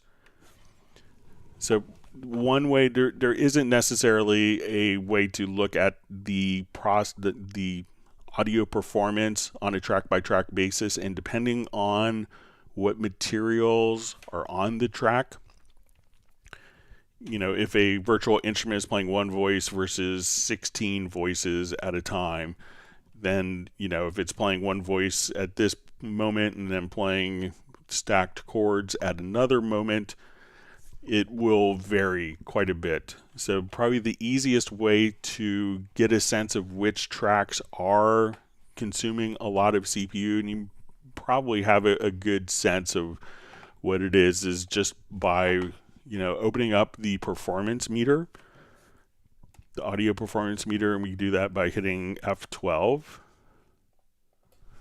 where you go to your devices studio menu, and we will go to your audio performance meter, right click and disable tracks. And at this point, when you disable tracks, just kind of look at the meter itself and realize that sometimes plugins will, when a track is record enabled, depending on the plugins, that could change the CPU load or the audio performance metering, versus when a track is not record enabled or monitored for kind of real time usage of it. So, but there isn't a way, because this is always going to be very dynamic. If you say, okay, just take this track out, that track is going to be utilizing different amounts of audio performance, as maybe tracks aren't being compressed at a certain level, at a different threshold they are, and then the compressor is working harder, or the instrument is working harder. So the tracks are always going to be fairly dynamic.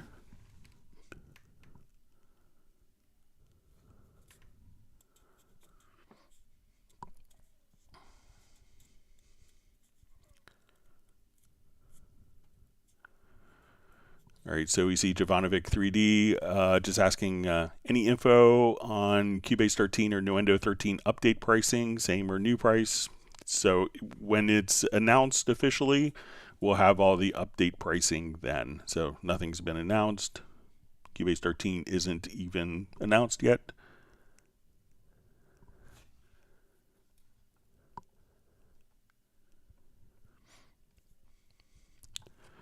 All right, so we see from MC40, I just bought Cubase 12 last week after trying to demo for 2 months. Don't tell me Cubase 13 is coming out already.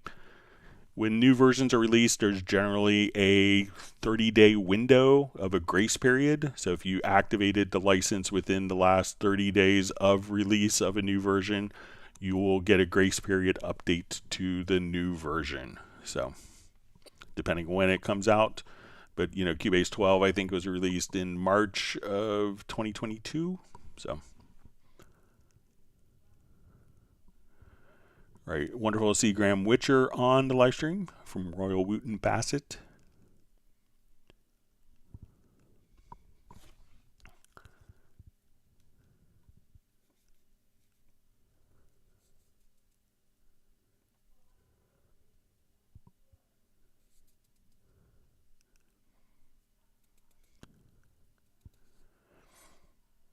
All right, so we see Paul Grooveside said, my question keeps disappearing from the chat. If you want to send it to clubcubase@steinberg.de, I'd be happy to kind of take a look at it as well. And that way, if it's just over the characters, maybe you could just send it as a quick video, as a quick email to clubcubase@steinberg.de.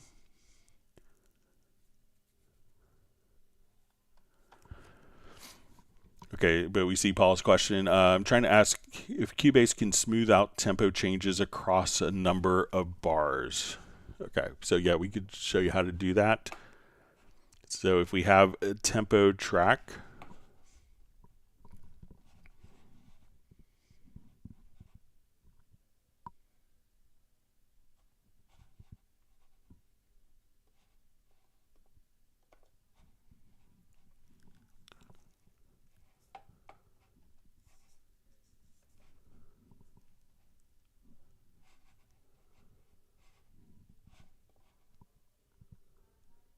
So we have our tempo track here, and let's say that we're going to have, I'll activate my tempo track, and let's say we have all sorts of erratic tempo changes going on here.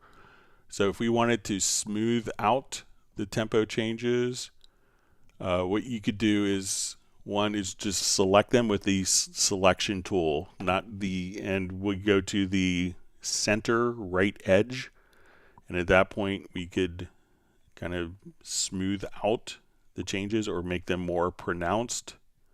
You could basically kind of compress. You could come over here, bring up the tempo up or down by going to the top center edge. And if we want the changes, you could just go to the right center edge and you'll see this little icon appear. And then you could compress or expand the values that are selected.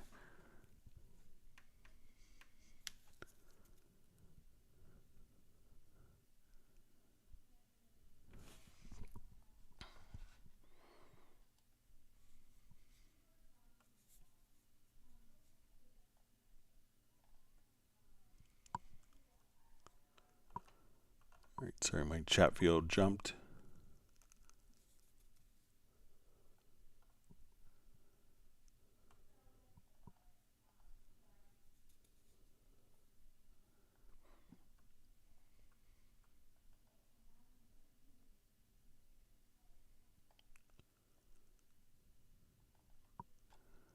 Okay, so I'm finding my spot in the chat field as it moved.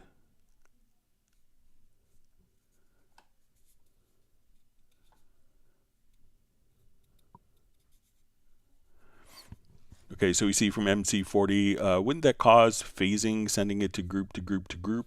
So it's automatically compensated for, and sending an audio signal from group to group to group won't add any phasing issues. So everything is delay compensated for. So.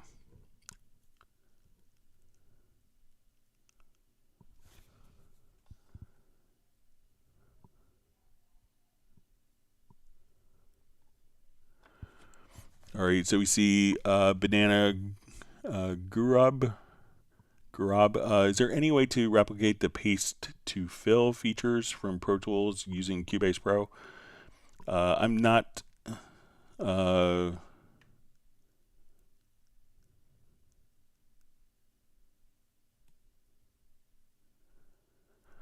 Okay, so I'm not familiar with the paste to fill. I've never run Pro Tools, so, but if you wanted to, just, let's say if we drag events out, if we have let's say on our project window, if I wanted to take this,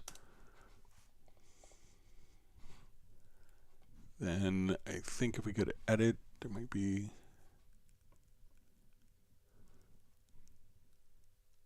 fill loop. So we could just fill the loop just like that. So if that's kind of what you want to do, so let's say we have our left and right locators set. I come here, it's going to edit functions and fill loop, so that the loop is set with the left and right locators. So let me know if that's kind of what you want to do.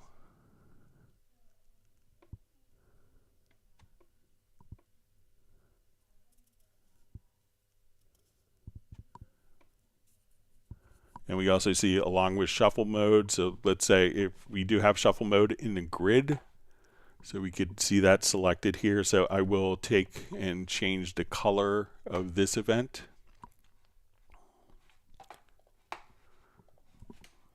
So if I drag this event, then I'll just change some of the other colors here, so it's more obvious. So if I take this color, this event here, and drag it to the left, it'll just swap spaces. If I drag that event to the right, we can just put it into shuffle mode. So just change your grid here.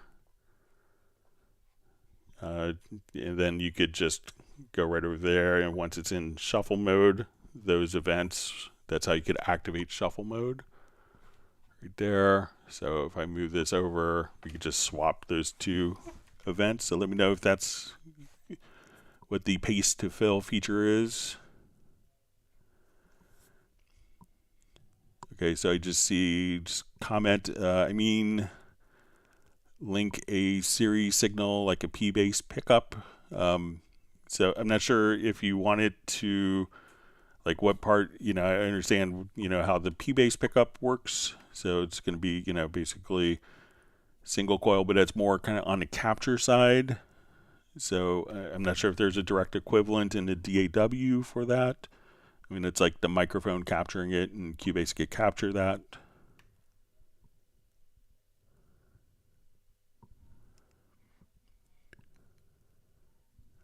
See, Cubase X says, thanks for these hangouts, always learn so much. And you got 1 gallon of Moose Tracks ice cream for Michael Teams.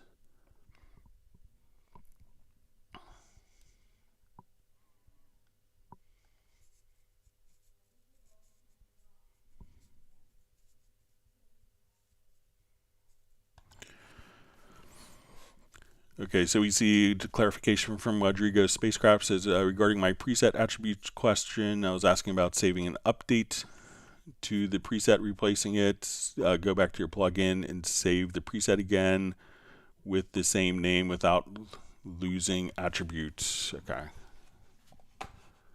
All right, so we are on the VST bass amp. We have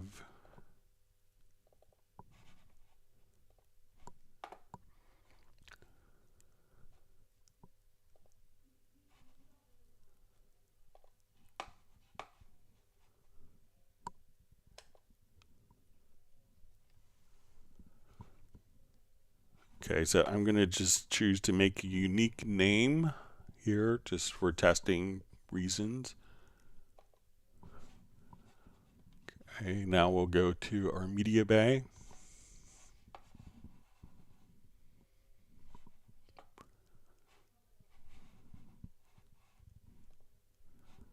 So we can see that when I saved it as a unique name, that did it. Let me try saving it. So I'll choose to save it again. Let me just.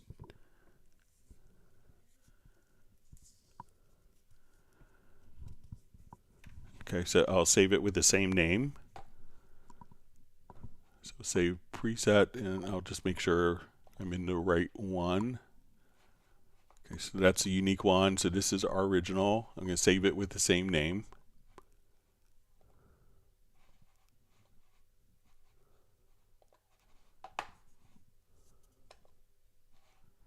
Okay, so we'll overwrite. And now all my attributes are still there. So let me know if I did something differently.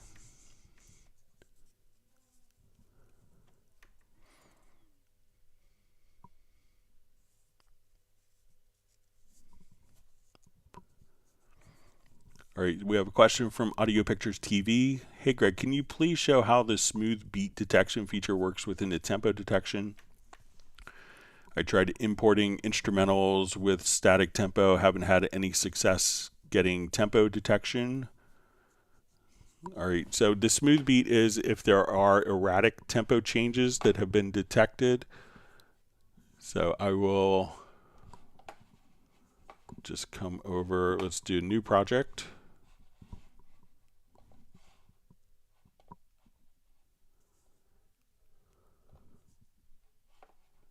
Just import an audio file.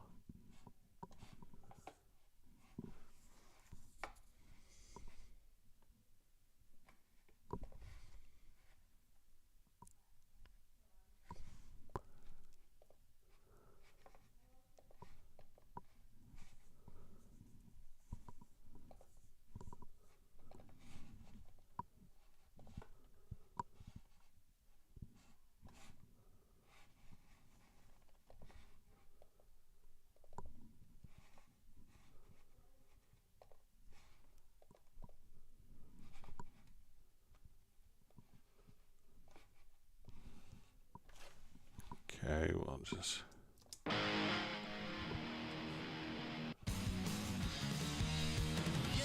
All right, so let's come over. Let's do a tempo detection on this. So sometimes when we do a tempo detection, it can be. So at times you may get a tempo detection, and you may get a warning message that the tempo adjustments need, it's suggesting maybe to smooth out the tempo detection. So sometimes when it does the analysis of it, you'll get a little pop-up window that says, we suggest smoothing out tempo for best results. So even if a track feels like it should be, steady, like you think, oh, it's a steady track, it's programmed, it's like a drum machine, obviously it's a loop. Sometimes there are variations within tempo. So let's go ahead and we'll just see how this detected.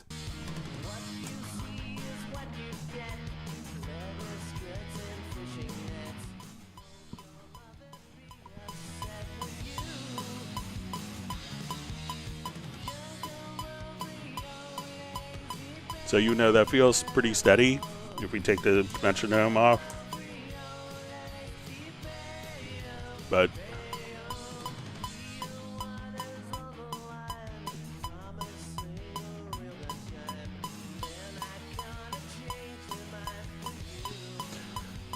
so if all of a sudden it was detecting a lot of erratic changes, that's when you could get this smooth tempo, the prompt to maybe use the smooth tempo feature.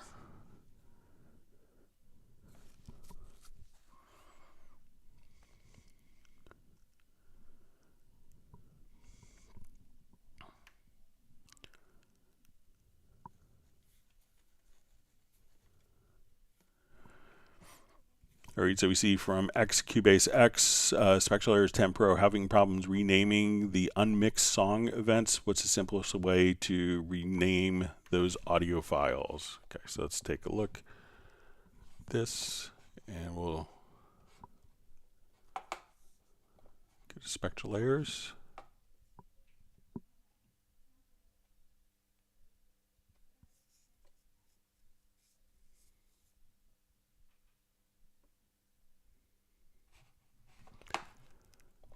All right, and I'll just unmix, let's say, the vocal.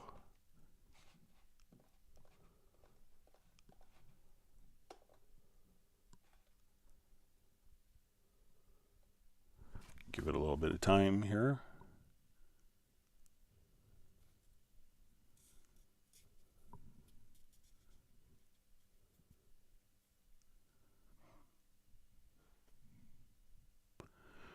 So we see the only in further clarifications from Cubase X just says the only way I found was to duplicate the track, then rename the new duplicated track with Control Enter, then bounce this. Even after that, the new bounce file was not being used. There must be a simpler way. Dragging the bounce audio file into the project does work, but as I said, this is long-winded. Okay.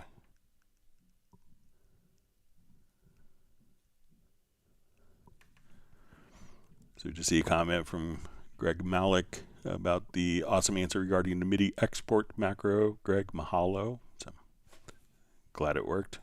Wasn't sure if it would.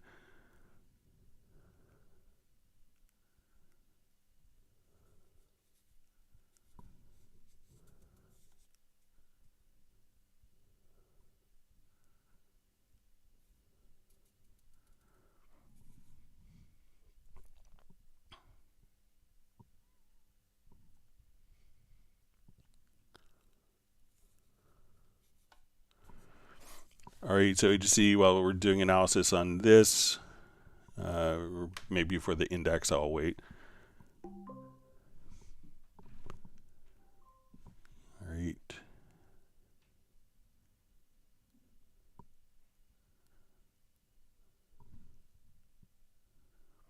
All right, I'll just wait so that our index is cleaner.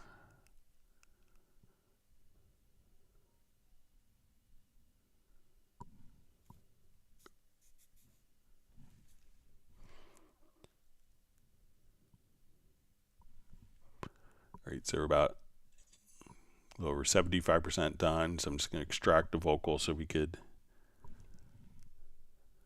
see about giving it a name.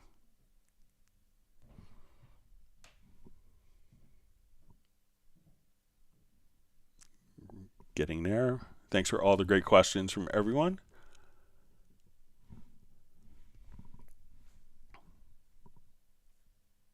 If you've learned a new tip or trick or thought a macro was good, make sure you hit the like button.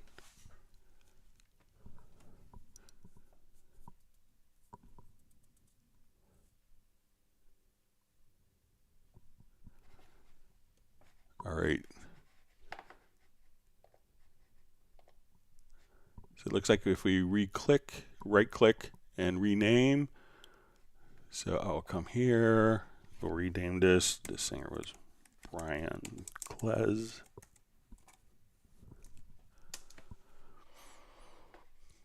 So maybe just right clicking on the name, and then when dragging it in, we can see that the name is Brian Klez that we named it to. And just if you want so you could, looks like just by right clicking that you could rename the file. So let me know if that works for you. And it's from Cubase X.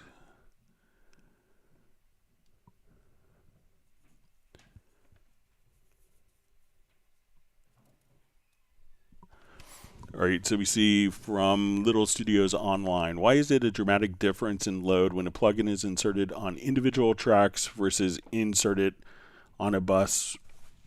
Let me clear my throat. Versus inserted on a bus with a lot of tracks. I tried this with IK Tape 24. So if you're, let's say if you're sending 8 tracks to a group or a bus, you're running one instance of that plugin. So the 8 sources are being fed into the group. You're running one instance of the plugin on the group. If you're running it on the 8 individual sources, you're running 8 times the amount of that plugin and kind of getting the same result. So a lot of people will take background vocals, send it to a group, and do processing on the group. And it's kind of an older workflow when we didn't have, 3 compressors on every single channel in a mix. Like you had to kind of save your compressors for important things. So that's why, sending it to a group, you're running one instance of the plugin versus if you're running them on, multiple tracks, you could run 8 of the plugins versus 1.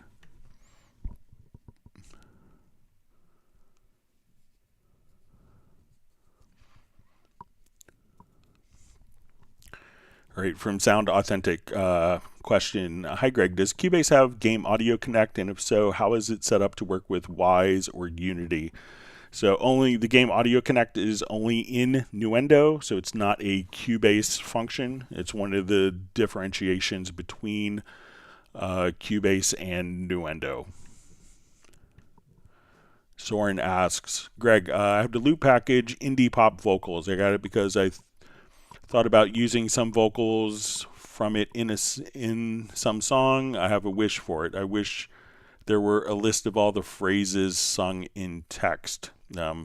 So I guess you could use the, if you wanted to take the, if you have Spectral Layers, if you have Spectral Layers Pro, you could, if you go to the unmix, you could go to the transcription and be able to do the transcription and see that. So, but, sometimes depending on the provider of the content, they may not include all the text for naming, but I'll pass that along as feedback.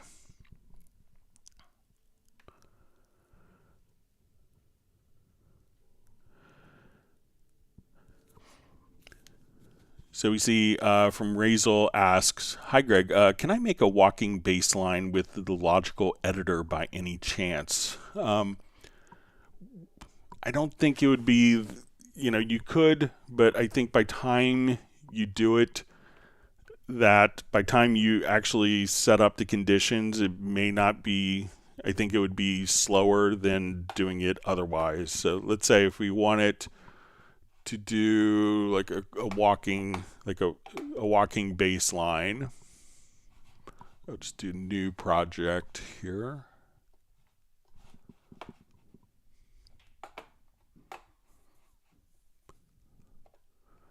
You know, and we can show you a couple tricks on walking bass lines.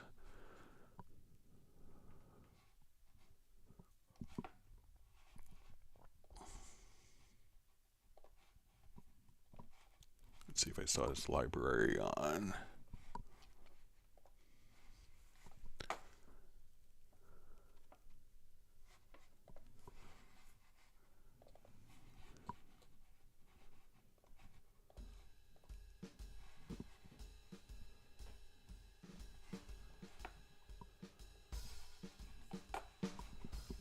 Okay,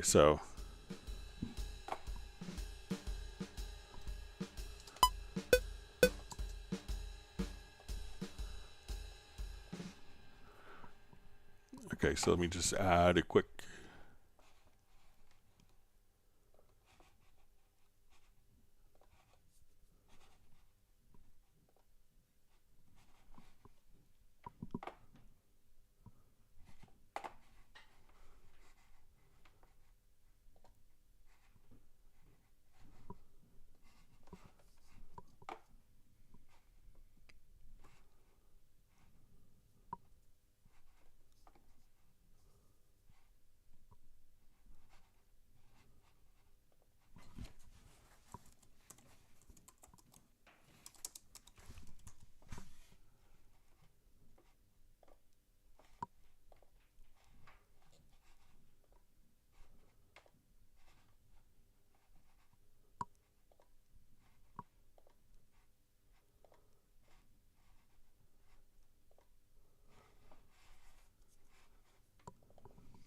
all right, so say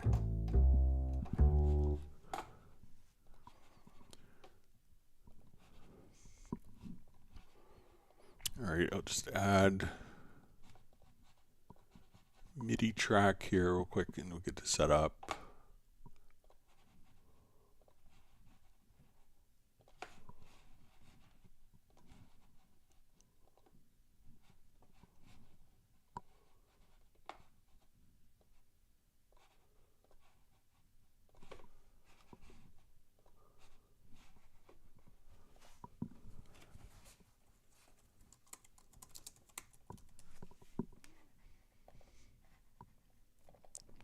All right, I'll just make a quick chords.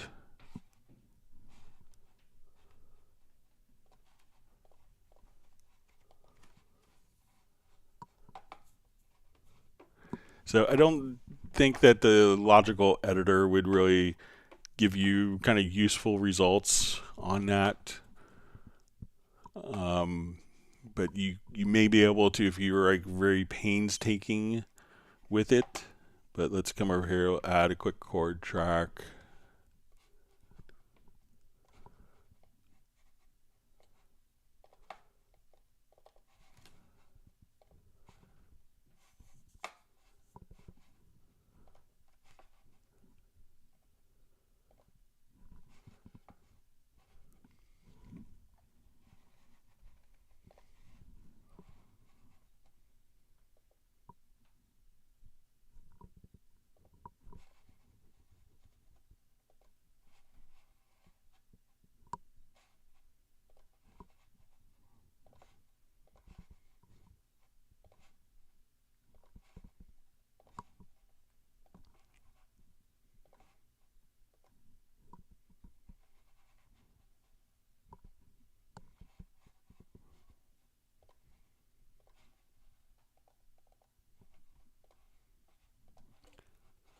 Okay, so let's just imagine we have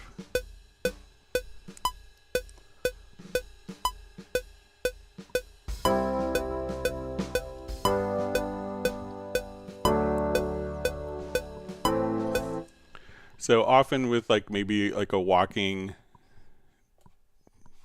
bass part, if you want it to come over, I'll just take this full screen and we'll look at like our global tracks or chord track. So let's say we want to go from D to G. So I'm going to come over here. We'll just put in quarter notes, and I'll just do step entry. And I'll put this on the right.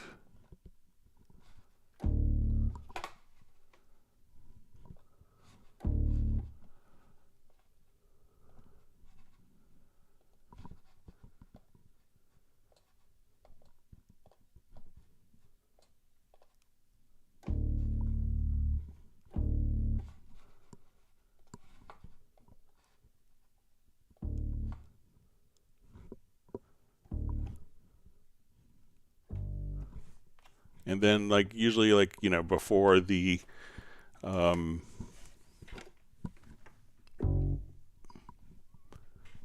you like hit the tonic on the 1,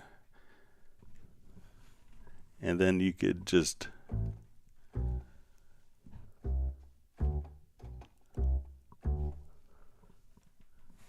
and then, like, if you go to like the 7th before you go to the chord here, so let's say, okay, we're going to a C chord, so I probably want this pitch here to be B1, and then we'll say, okay,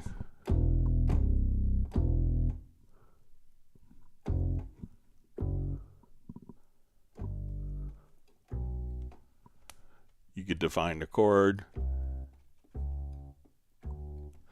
and then just kind of at that point you could just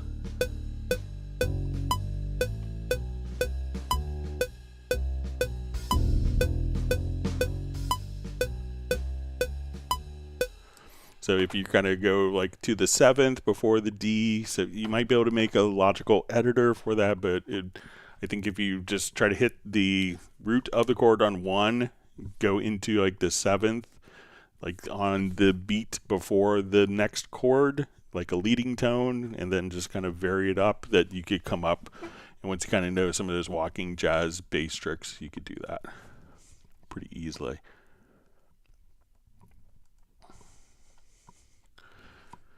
Okay, so question, with multiple MIDI controllers connected to MIDI remote, can I map them to control plugins, such as some plugin parameters are controlled via one controller while others are controlled by another? So certainly. So let's take a look. Let's say I have a audio track with a plugin.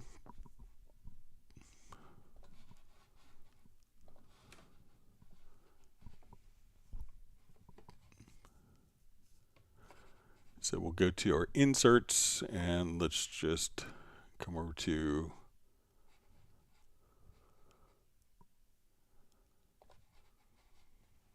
we'll throw a mod machine. All right, so now I go to the MIDI remote, and I have, so I want this knob here to control this function. So on my choice os, we'll just select the choice os controller. I move that, and it's going to apply the mapping for that particular parameter. So let's say I want to take fader 2,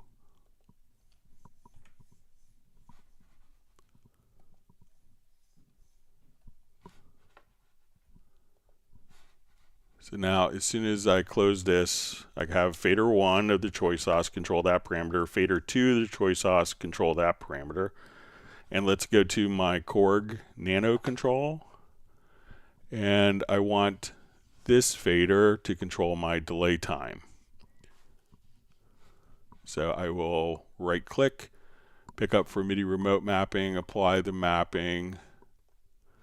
So now we'll see all the controllers together. So my nano control is controlling the delay time, and then my choice os is controlling the high filter and the width of the delay. So I could use both of these controllers simultaneously on the same plugin, or any controllers that are connected to the system and defined in the MIDI remote. So no problem.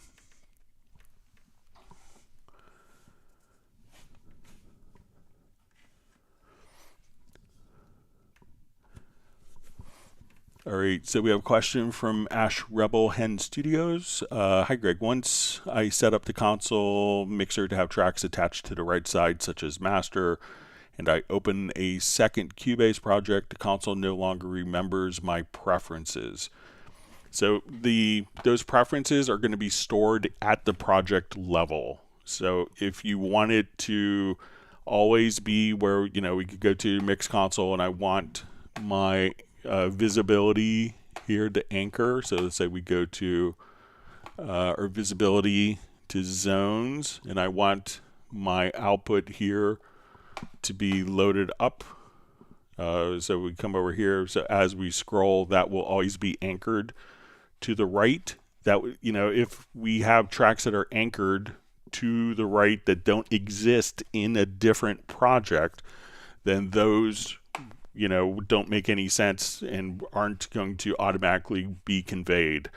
So these settings are going to be stored at a project level, and if you wanted these settings to automatically be carried over from project to project to project, I suggest starting with a template, and then the template would preserve the different zones for the console. But if we had all the drums, all the groups over fixed to the right, and you go to a different project that had no groups at that point, it wouldn't make any sense. So that is one of the settings that's going to be stored within a project, because the mixer could fluctuate from project to project with the number of tracks in it.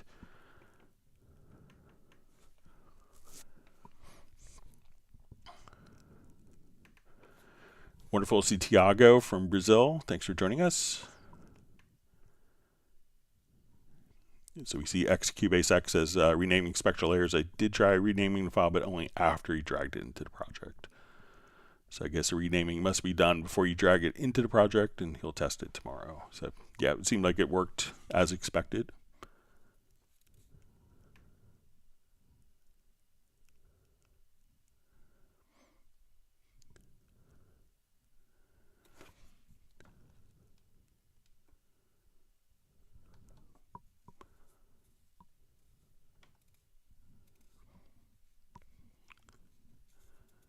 Okay, reading through comments.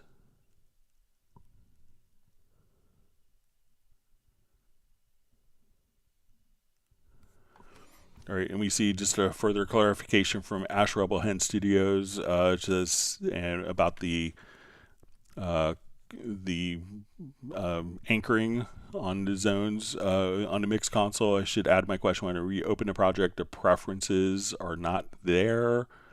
So again, it's going to be stored within the project. So I'm not sure which preferences, if these preferences aren't listed for this in the visibility zones, or if it's the overall Cubase preferences. I would assume it's going to be the settings here. But again, if that's going to be at a every different project would have. All right, so we see from Ash Rebel Studios is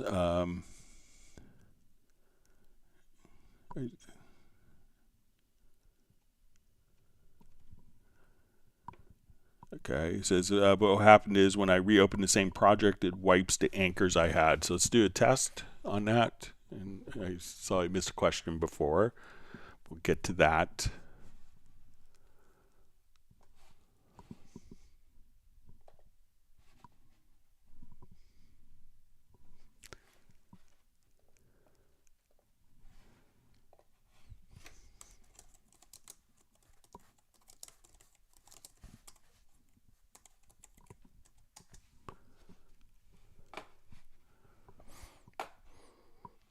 Okay, so I'm going to add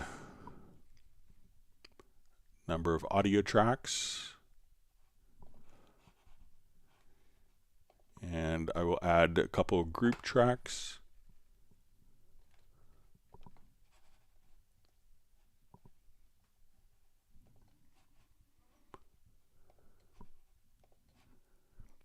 All right, so I'm going to come over to visibility, and we'll go to our zone. So I want my groups over, and I want my stereo out to be anchored to the right. Okay, so let's come over here.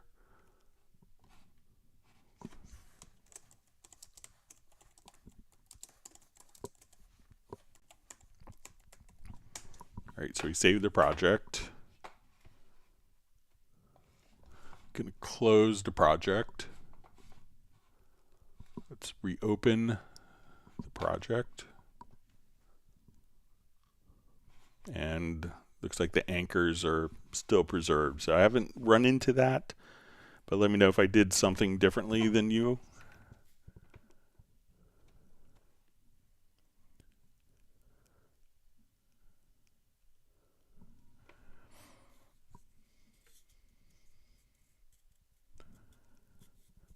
Okay, so we see from Sound Authentic asks, hi Greg, is there a way to have the project window tracks show the same tracks as the mix console window to include track hidden in folders, as my sync project and mix console doesn't do this? Okay, so I'll just take this and I'm going to put the first 4 tracks into a folder.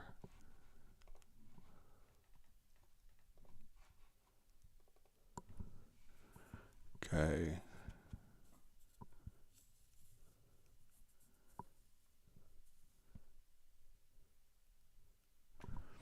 All right, so let's say a track hidden in a folder. So I'm going to go back to my visibility. So let's say I hide tracks 1 and 2. All right, so let's go to my mix console here. All right.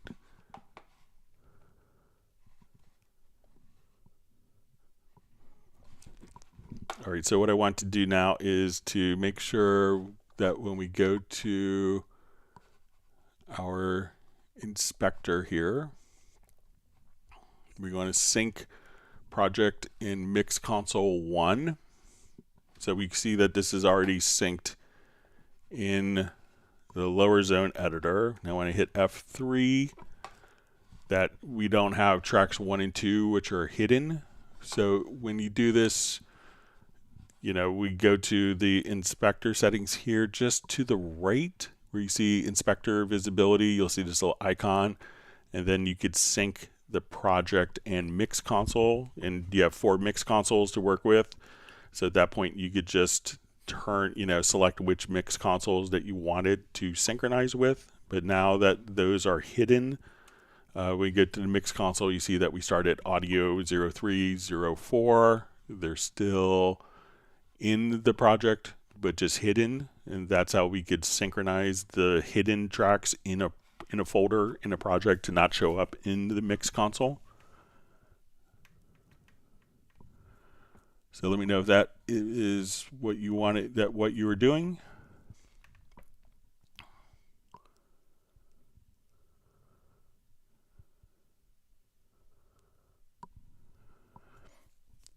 All right, so we see Jazz Dude just installed Windows 11 23H2 and stripped it down to 70 process, and has a real good DPC latency performance. That's good.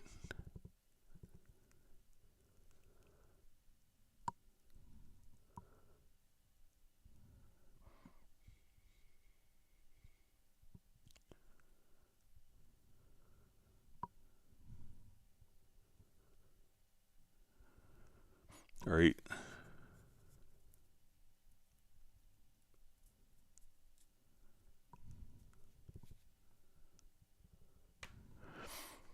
Okay, so Roger asked, hi Greg, yesterday I watched splitting an audio track into several frequencies into group tracks. Amazing. Maybe it's possible to send one audio to 4 effects tracks as well and use the EQ on each to separate.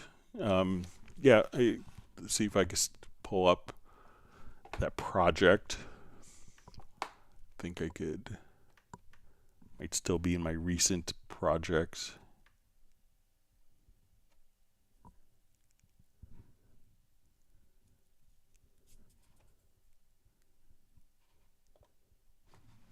Let's see if this is it. All right. So if you didn't see this on the previous live stream, we got asked this, but was how to, I just took kind of a track, and in this case it was just kind of white noise, and I fed it into 4 different group channels.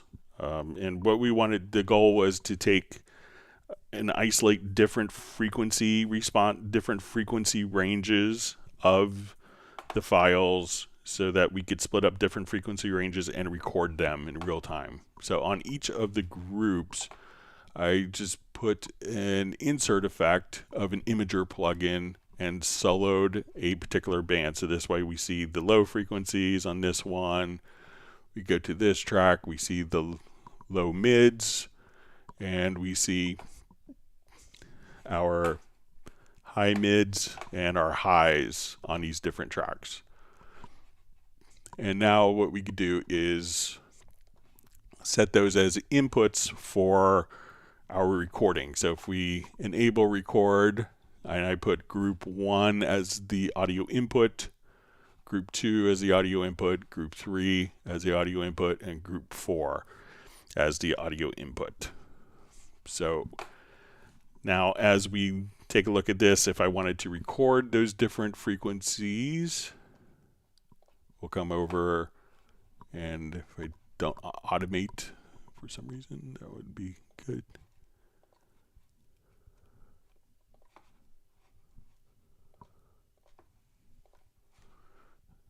That we could isolate these different frequencies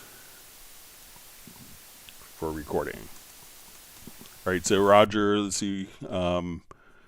So maybe it's possible to send one audio to 4 effects tracks as well, and use EQ on each to separate.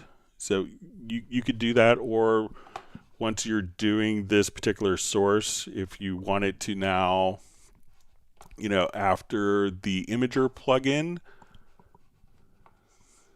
so let's say we want to just we go to our inserts of our groups, and let's say I wanted to add a reverb on all of these sources.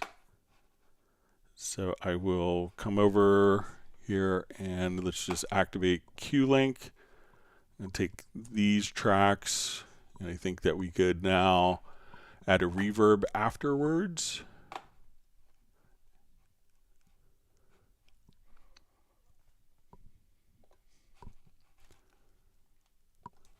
And let me just replace that with,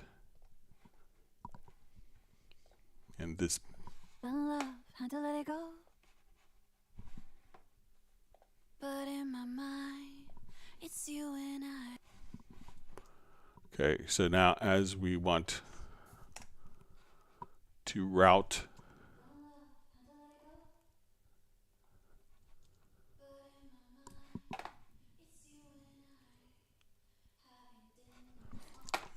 so we just put the reverb after that.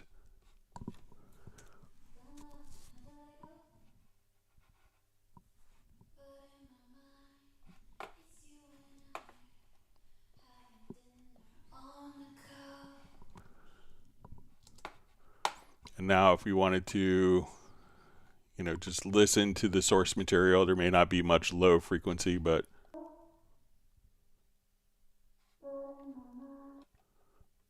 and then you hear just a little bit of.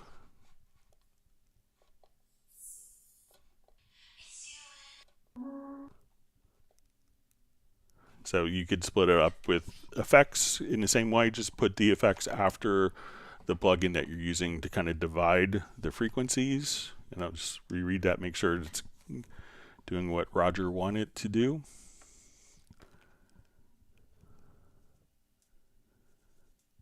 So yeah, I think that is.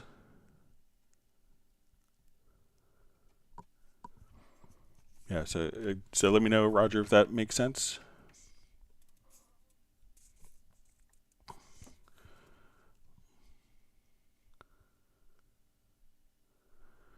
Okay, so we see from Ash Rebel Hen Studios, it says, okay, yep, but when you open up second project, it has different anchors. Leave it with me. I'll make a video and send you the link. All right, so let's say I have, I'll revert this and I'll create anchors here on this project.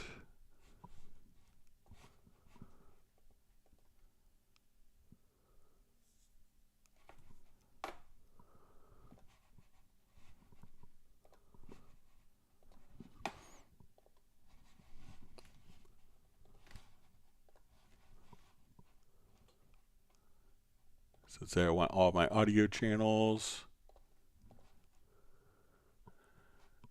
And we'll take group channels and put those on the left. Okay, so we'll save this as a different configuration.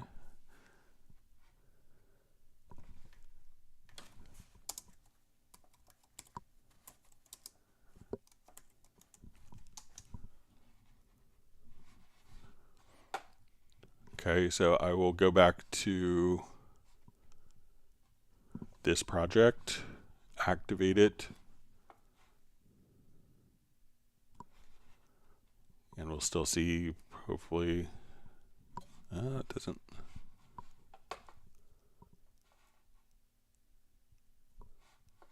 Yeah, it doesn't look like it saved those anchors.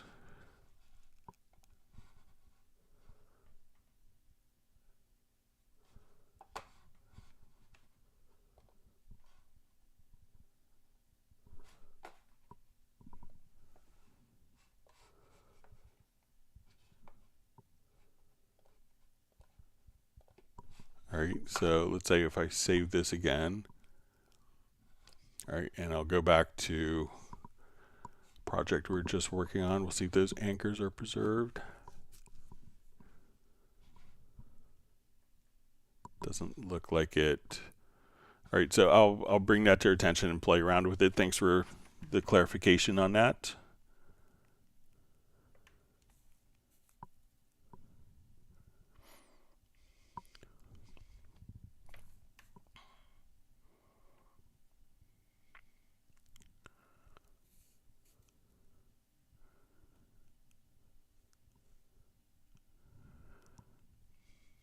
Okay, so we see from Sound Authentic, my apologies, what I meant is my tracks are still showing in the mixer window when they're closed in a folder on the project window. I hope that makes sense. So just because they're in a project, so let's say if we go here to this, so, you know, even though that they are in a folder and the folder is closed, the tracks are still playing. So the tracks will still be visible here if the folder is closed. If you're in the mix console and you want, you know, to, let's say we have a folder here, you could open and hide the folder, but they're still able to sound. So even if they're visually in a folder hidden, but the tracks themselves aren't hidden, but the folder is collapsed or closed, those tracks are still active and playing back. So that's why they'll be visible in the, you know, in the mix console. So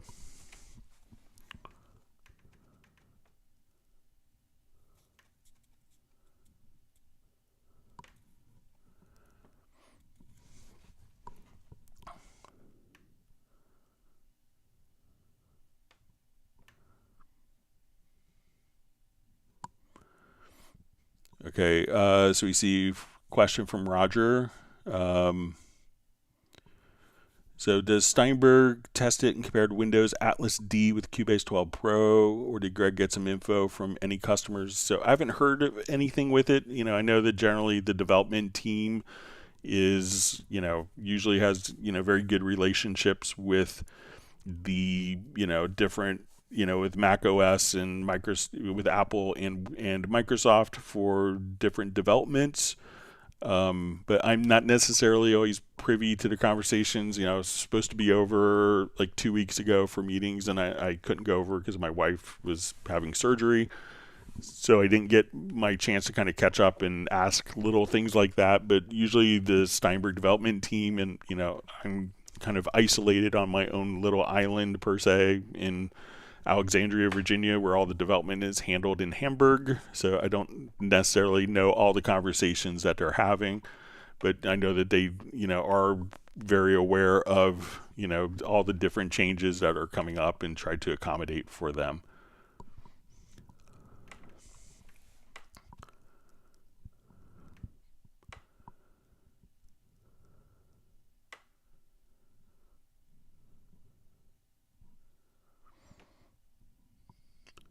All right.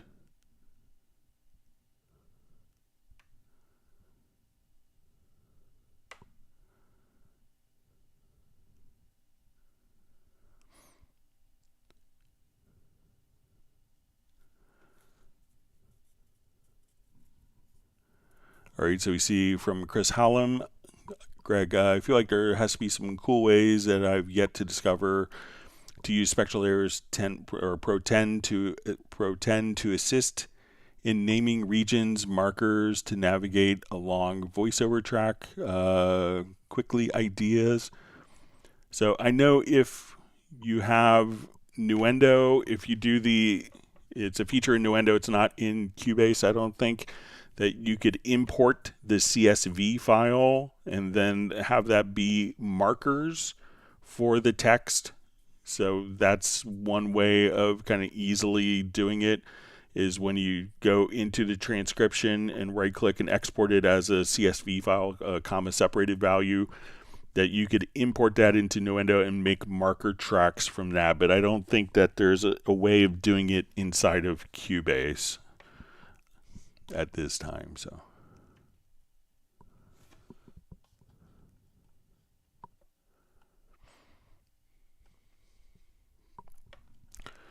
okay, so let's go to some questions that were mailed in advance. Thanks for all the great questions from everyone. So let's go ahead and let me open up my document here, and we'll take a look.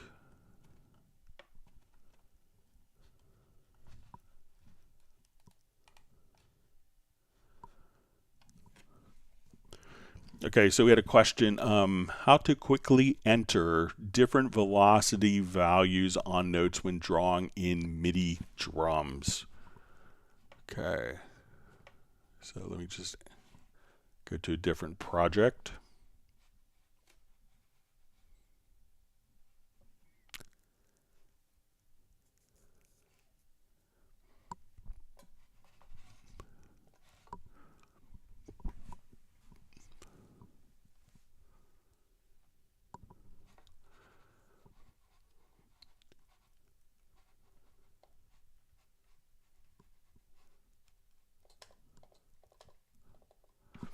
Okay, so we have this function, and we can do this in any of the MIDI editors, where you may see this little velocity indication right over here, and we have this little drop down menu. And this would allow us to easily kind of input different velocity values to change them. So let's say if I wanted to put in, we could go to velocity of 100. So I could now we'll see that our velocities have now been added to be 100 beats a minute. If I switch this to a different, so let's say, okay, I want this to be 60, that as we draw in, we could have different velocity values. So we can say, okay, now I want 90, and I want it to go to 120 for these notes. Now, the interesting thing is we could assign keyboard shortcuts to these insert velocities. So we'll go to the key commands, and you'll just search for insert velocity. And then we could assign key commands to those different values. So I've assigned these on my MIDI remote. So when we just double click on this. So this is insert velocity level 1, 2, 3. So when we go to insert particular notes, that we go to our editor, I can now just come over and hit that keyboard shortcut or the switch and just say, okay, I want to input those velocity values, hit a different switch, and we can see that as I hit the switches that we could just put in different velocity values just that easily. So this way, as we just hold down a modifier key or hit a keyboard shortcut, that we could enter in our different velocities. If we want to set particular velocity values, we can come over to the setup and you could set the velocity value right here, save it as a preset. And that way, like, I know sometimes if you're working, if you're like really detailed piano editing, like sometimes, you may go, oh, this note, I don't like this layer, or I want this layer, and I know that that's at 78. So when I kind of draw notes in, we could adjust the velocity to particular layers to accommodate different sample-based instruments or for drums. So when you see the little velocity value here in the drums, just click to the right and you could have 5 different velocity values that are entered. As you kind of just, drag and drop MIDI notes in or paint notes in, you could just change the velocities so that you don't have to do it afterwards. All right, so we see, hi, I would like to know why the marker track doesn't work inside the folder track.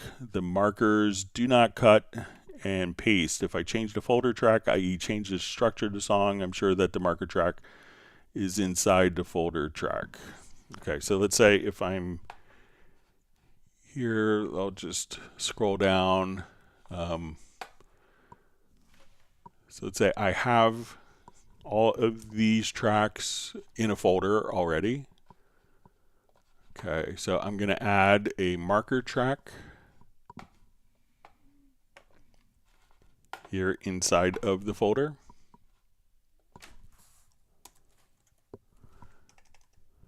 Okay, so we'll call it marker test. Okay, so now as we drop markers in the folder, so I'd like to know why the marker track doesn't work inside the markers, does not copy and paste if I change the folder track. So let's say if I want to copy these markers, and so like as we come over here, so that looked like it copied and pasted kind of as expected here. So I'm just copying, and we could have the markers kind of navigated around. Sometimes what it could be in cases like this is you could have multiple marker tracks but one active marker track. So while you're here, if we added another marker track, you see this little icon, and that could indicate that this is the active marker track or this is the active marker track. So maybe it is not the active marker track, and that's why it's not copying or pasting or functioning the same way within the folder that you expect.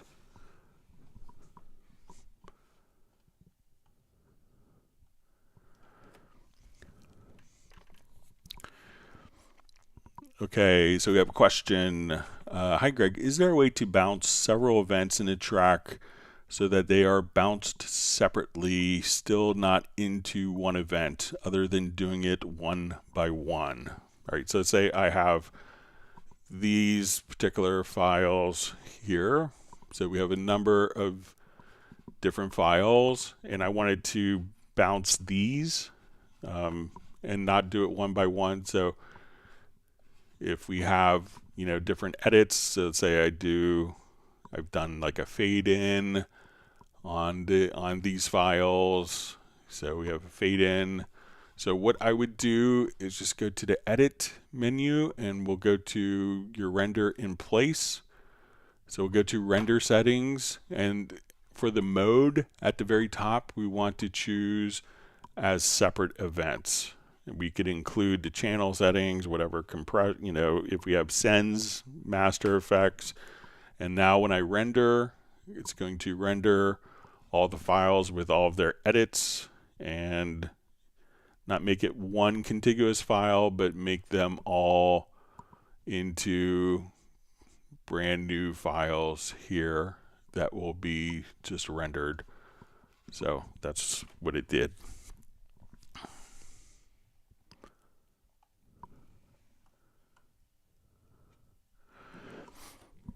Okay, so we have a question. I want to map a key command to something like clip launching. So when I press a certain key, Cubase will play a specific event or arranger part only once from start to end. And that way I will map a few MIDI keys to different parts. So I can launch each part every time I press a certain MIDI key. Thanks. Okay, so let's take a look. So we could do this kind of with the arranger track. So what I've done here is I've just kind of created an arranger track for this one event here. So this arranger chain, so I'll just start it from scratch. So if I want to trigger this, I'm going to create, so first we'll add an arranger track. Once that's in, we'll define the part of the song that we want to actually trigger. So we have our part defined here. We're going to double click to add it into our arranger chain. I'm going to open up the arranger track here, and then we'll see you may have to expand this out a little bit. It may be kind of looks like that, but you see that when you go to counter, that there is a mode function. And here we could say pause after repeats.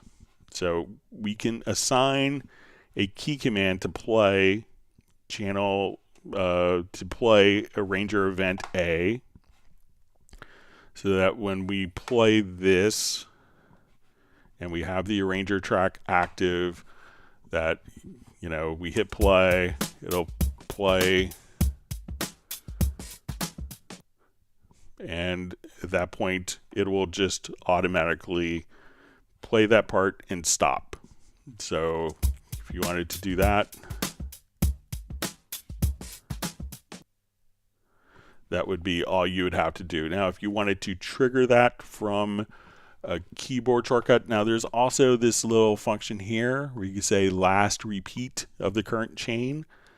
So, and if you want, like I actually created just a macro, so depending on if you have different events in your song. So I went and created a macro, so we'll call it key command, and then we'll get to our macros and just say, I think it's under arranger track play order. So I just said we're going to trigger arranger event 1 and then arranger last repeat. So now I could just hit a button on my controller or my MIDI controller, and that will fire off that macro. So now that I have this done, I could just hit the button and that will play section A. I could have a different button for section B for different songs. So again, go, and the trick here is once we're in the arranger track, that just kind of extend this over to the right and put it into pause after repeats mode and make sure that the arranger track is active. All right, let me jump back to live questions. Thanks for sending your questions. Again, you could send them to clubcubase@steinberg.de.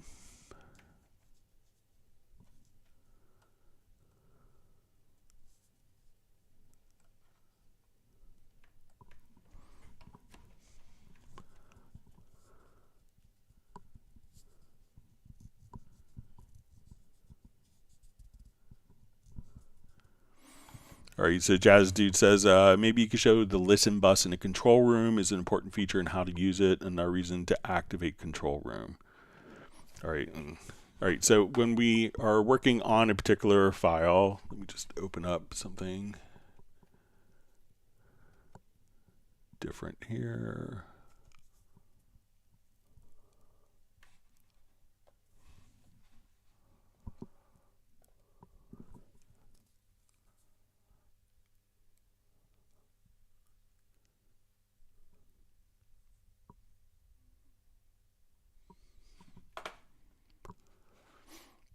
Okay, so there's a lot of great things in the control room. And if we haven't set the control room up, the trick is to go to in Cubase Pro. We can come over here, go to your control room, and we will see.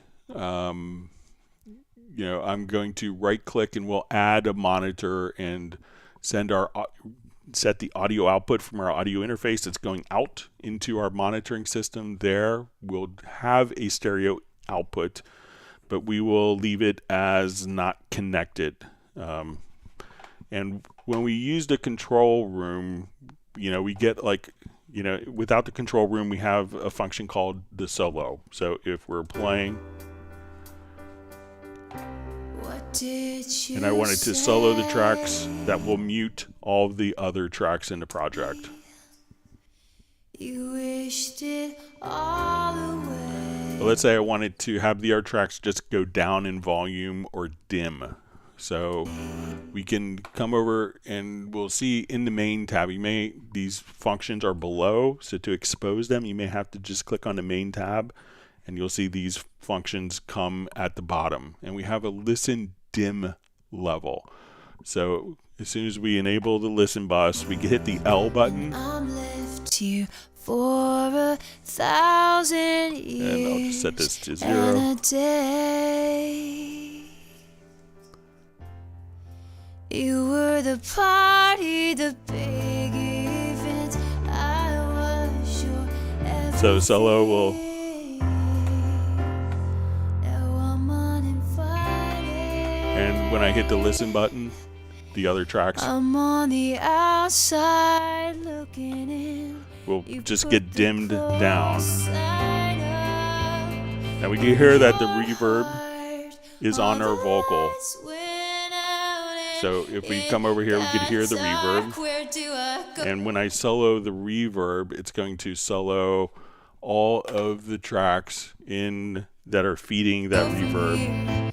Where do I go from here? So we solo that. Where do I go from here? And now we hear the source track with the reverb track.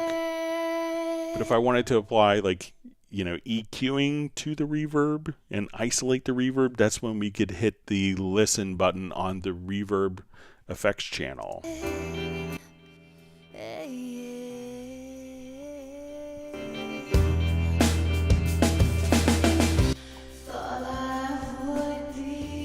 And now we're only hearing the reverb without the source.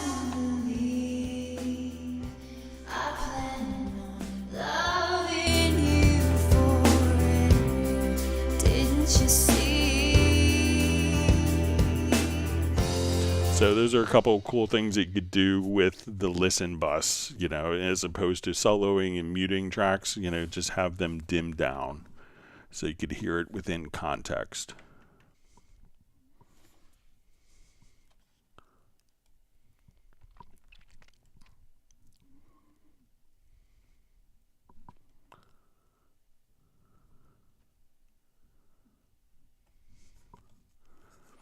So we see just comment, Velocity Bingo with Greg. I love it, from Juniton. Great to see Fred Robinson in.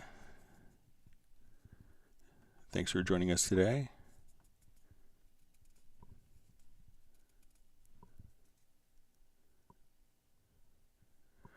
All right, so we have Diamond District Studios from Cape Town joining. Thanks for being online.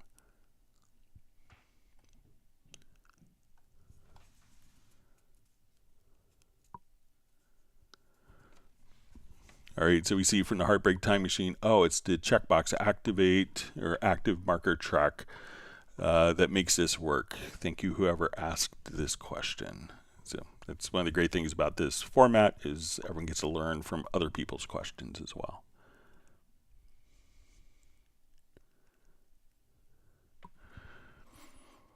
All right, so we see question, how can I stream audio in and out of Cubase or Nuendo from and to Zoom, Microsoft Teams calls? I'm on Mac, so a lot of times it could be up to the hardware. So like the audio interface that I'm using now, let me see if it'll let me pull up the applet for the URC. This has a loopback function, so it doesn't necessarily always... so I could enable the loopback. So we turn this on, and this is a function of the hardware, so that I could take my audio output here plus a microphone that's connected to input 1, and then I could stream this out of I could stream my Cubase audio with the microphone out to like OBS or Zoom. Generally, those programs don't have a way of routing the audio into a DAW. There are some third-party utilities that will allow you to do audio routing between different, but I don't think that they're inexpensive. So it could be just your hardware. If your audio interface has a capability either through kind of routing internally or a loopback, that would be the best solution for that.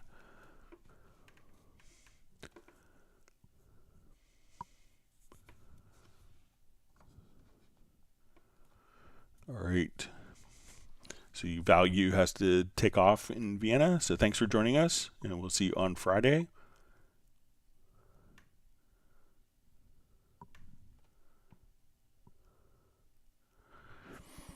All right, so we see from Secret Studios, Cubase says, by any chance, do you happen to know a method on Mac OS X or Windows to assign windows within Cubase or active plugins within Cubase to a specific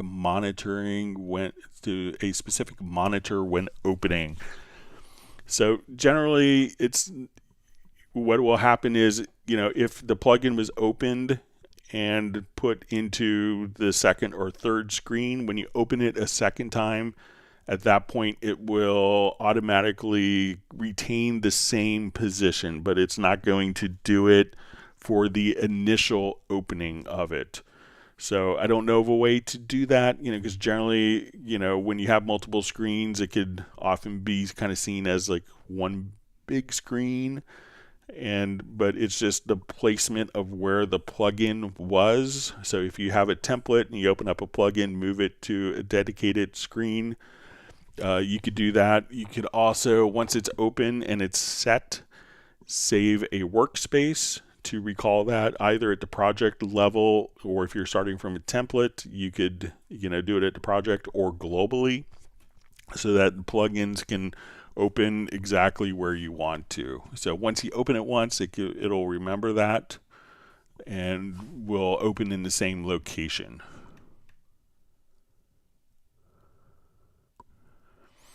All right, so we see from Ash Rebel Hen Studios asks, do I still need the dongle for the latest Cubase Pro? So for the last year and a half, we haven't required a USB dongle. So with Cubase 12, it's on the Steinberg licensing, so you do not need a Steinberg USB-E licenser anymore. Okay, so we see Randy Lee's on from Texas. Thanks for joining us. And Fred Robinson is making sure that the ice cream store isn't out of inventory. I think that was a hint to Michael Teams. All right. All right, wonderful to see Peter from Montreal. All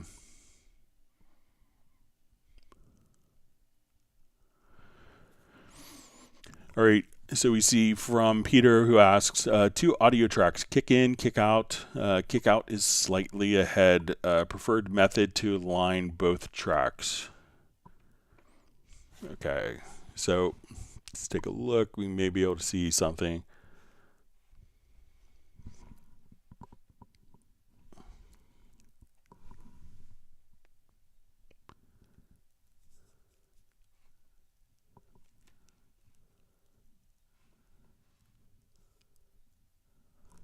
just find something here. Okay.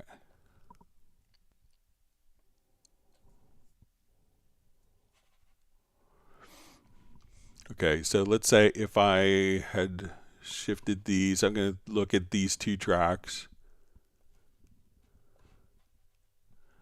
Right, so if it is kind of the same source, I will come over here and ever so slightly move these two tracks. So let's say we have something along the lines of this.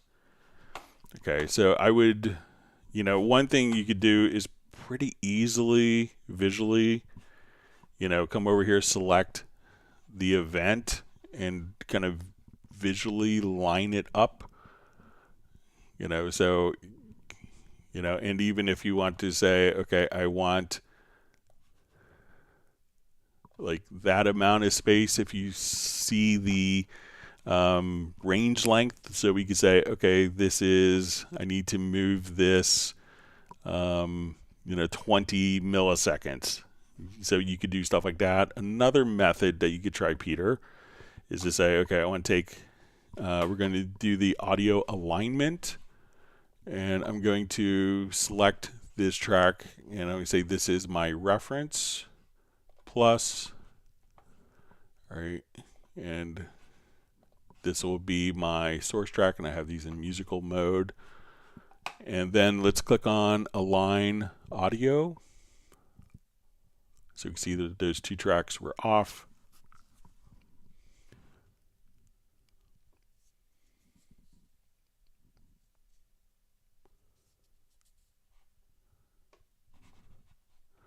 And now that we zoom in, you can see that they're going to be spot on. So try just the audio alignment, the one that you want to stay in the same spot. Use that as a reference. Use the track that you want to move, such as the inner head, whatever, as the target, and then you could do your alignment like that.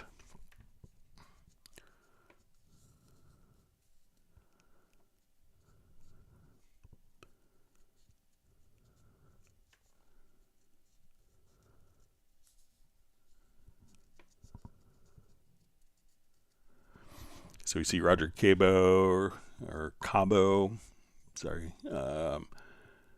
just says splitting frequencies to different tracks. Example on mono vocals, lower band equals wide image, mid band equals reverb, mid high band equals saturate, high band compress, and when all's well sounds completely gorgeous. All right, so we see from Peter, it just says perfect, much appreciated, Greg. All right. All right, wonderful to see Michael Pierce on. This is just in from work. Evening. Hope everyone's doing safe and having a great week. And it's windy where he is in England. All right, Michael Pierce has slapped the like button. So I think we are out of questions. Let's see if there's any other questions that are coming along. If not, we could wrap up a little early. Give me some time to get to my event tonight. I think Gloria Stefan's going to be there, so I get to hang out with her. Gloria and Emilio, haven't seen them in a while. But looking forward to seeing my friend Clay Ostwald. All right, we'll see if there's more questions that come in.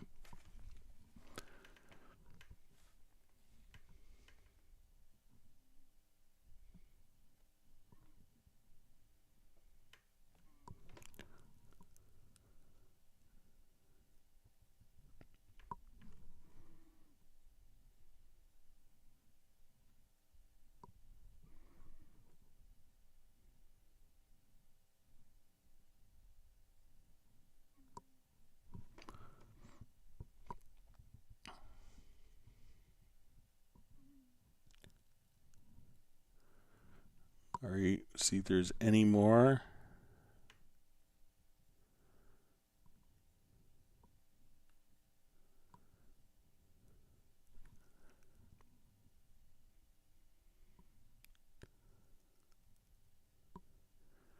Give it another like 20 or 30 seconds.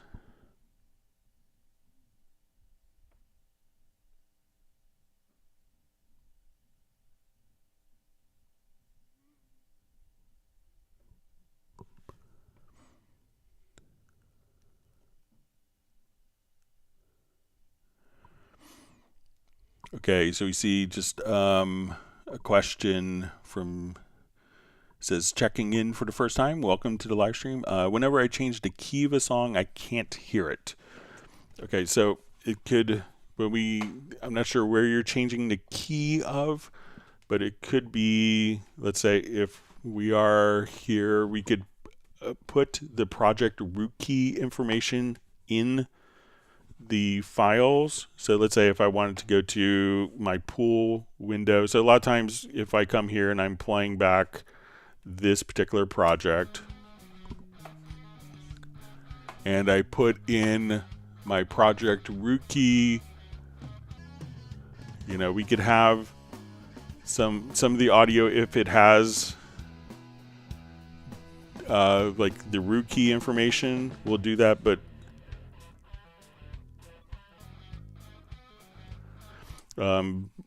if there's a good chance that it may not have that particular metadata in the files. So a lot of times, and you also may have to go to the global transpose and choose for it not to not be independent, but it would have to have kind of a project root key. So let's go to our pool window just so we could see. And as we scroll over,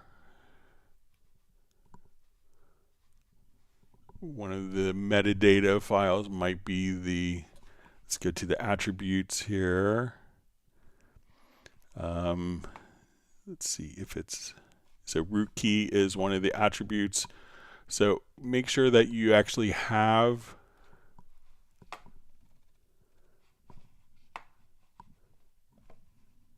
so we can see that these have the key of A. So this way, if I come over and I'm going to take my drums and we're going to set these to follow independently.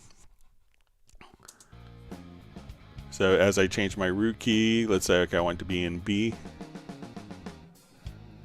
Now the drums stay the same pitch, but it has to have the root key metadata, and we could enter that in the pool window. So if you just kind of slide over, you'll see key, and at that point you could just kind of use the project root key. But let me know if that's how you're doing the project root key, if that's how you're changing the key.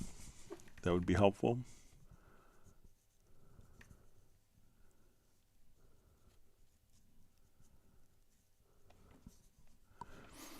So you see Jazz Dude. So yeah, I did get your email, and I'll get the latest file sent to you maybe in the next day or so. But yeah, I did see that. Sorry I didn't get a chance to respond. I got a tech support call. I was going to do it before the live stream today, but I got a tech support text that I had to respond to, spend some time on.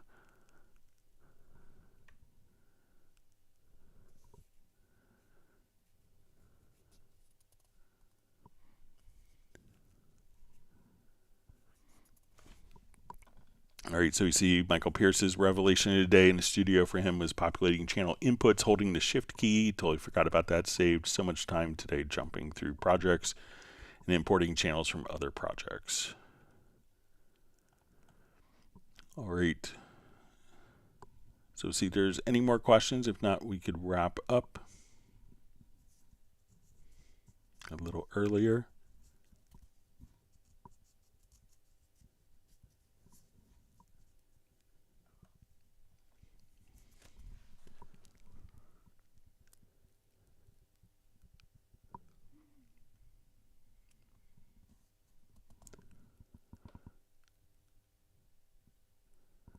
Okay, I'll give it our like 20 seconds and we'll wrap up. And yeah, Michael Pierce, looking forward to your weird question that you had or involved question. So feel free to send it to clubcubase at steinberg.de.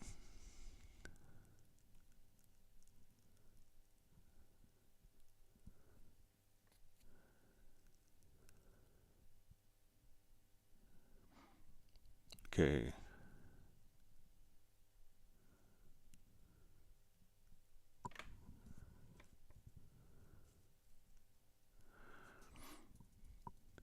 Okay, so we see Simon asks, hi Greg, my Cubase 11 Elements is missing from Steinberg account under my products. I'm unable to reactivate Windows Soft E-license because it says the licensor is deprecated.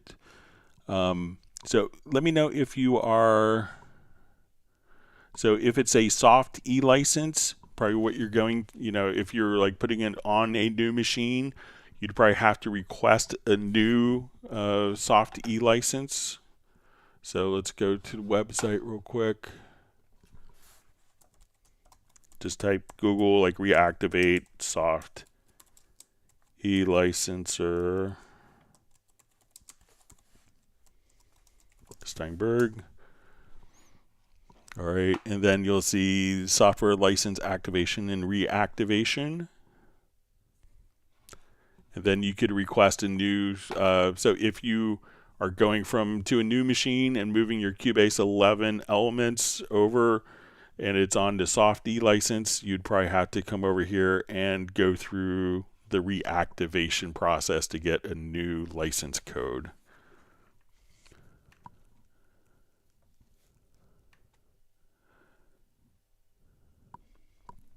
All right, so we see Ash Rebel Hen Studios says, thanks, Greg, you're so kind to run this. So just happy to be able to help people and find out new things and give great feedback to Steinberg.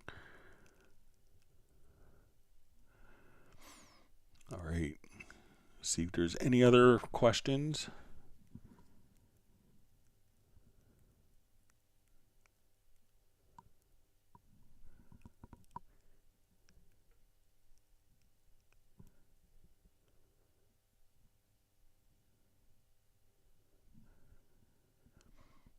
Okay, so I guess with that, we will go ahead and wrap up. And we will be doing this Friday.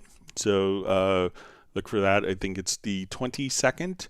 So starting at 1 p.m. U.S. Eastern Time, you could always send questions in advance to clubcubase@steinberg.de. I want to thank everyone for all the wonderful questions and for spending part of your morning, afternoon, evening, learning more about Steinberg products. I'm really grateful to have this forum to be able to help people, and look forward to every live stream. And again, the index may be a little later tonight, so just a quick heads up with that. It might be early in the morning, depending what time I get back from an event I was invited to today. But with that, okay, I see a quick question from Tommy C. All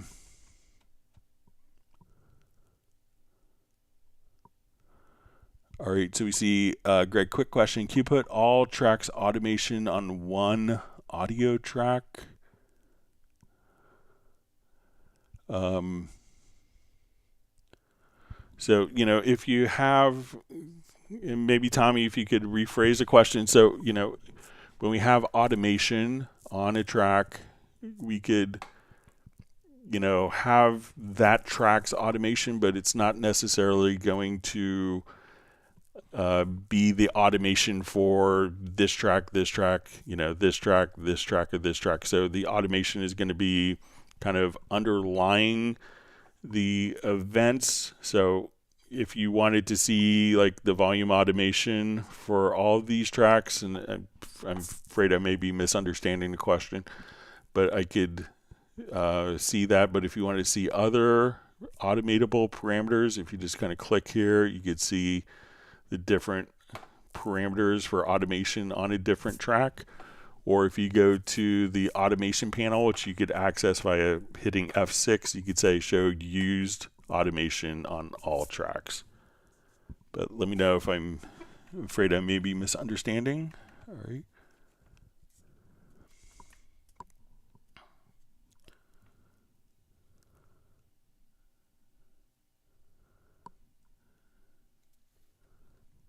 See, Jeffrey Mencken says, hi, Greg. Sorry, missed the question. Says, still having trouble mapping hit points to MIDI and Groove Agent. Okay, see Tommy C just says he'll mail it to me. So if we wanted to take, let's take this particular, if you wanted to map the hit points to Groove Agent, let's go ahead and take a look at that, how to do that. So I'll revert this. I have this project here open. So we're still within the question time until like we have another 43 minutes we could go. All right, so I want to, let's say I have,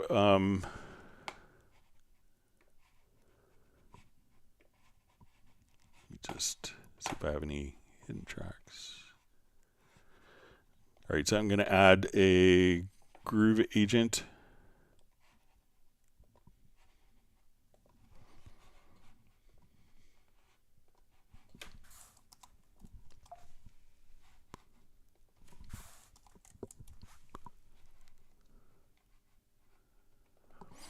Okay, so let's say I just have kind of a generic drum set here, and I want to take the hit points that are derived from drum events. So say I want to take the kick drum and have that kick drum trigger sounds are my Groove Agent. So I'm going to double click, and I'm just going to come here. Let's go to the sample editor, and I'll go to the hit points on this particular track. And what I want to do is to basically find like the rhythmically significant points of the audio file. So let's say we're going to adjust our threshold. Then I'm going to just select this track, but as we're working with this, I'm going to say let's create. So I have the MIDI the instrument track with Groove Agent selected, and I'm going to say let's go to create. You'll see this little tear down window, so we get exposed more parameters, and we're going to create MIDI notes, and I want this to be put onto C1. I will hit OK, and now as we do this, I'm going to do it one more time. It's just to show the mistake I just made, and we could say let's put it on our selected MIDI track. So I'm going to have that track selected. Again, come over here. That MIDI track is selected. Let's create MIDI notes and hit OK. And now we could just have these, just move them up and make sure I have these in the right time. So as we go along here. So I'm going to mute the kicks from the audio kicks.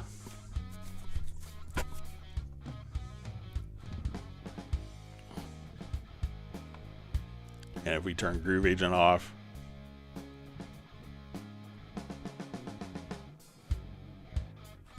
and then if I wanted to adjust the tuning,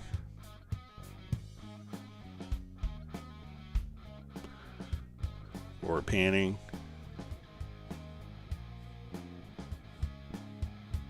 volume, or bring in the other tracks to blend them together, you can do it just like that. So let me know if that's what you wanted to figure out.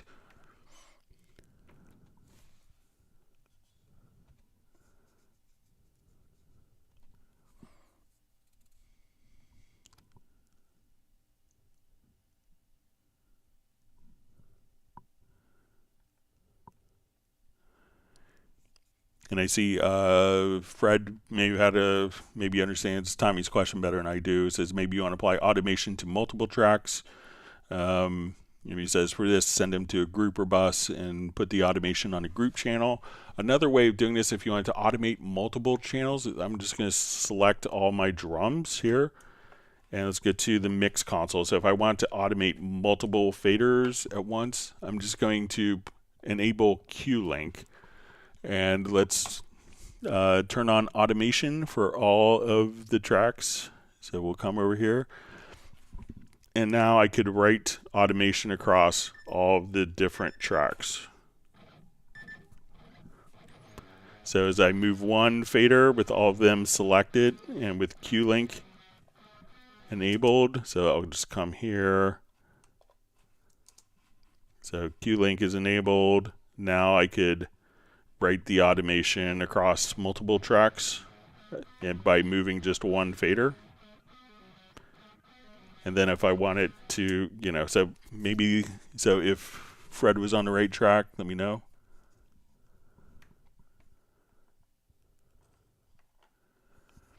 All right, so we see from about the question with the hit points that it says awesome, perfect, thanks.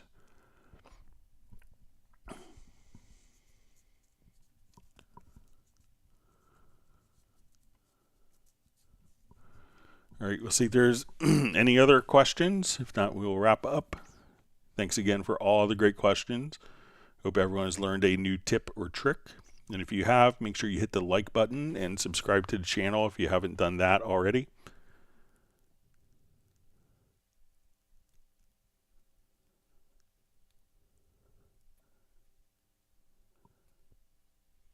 All right, and I'll wait another 10 seconds, and there's usually about 20 seconds from when I speak to when it comes out.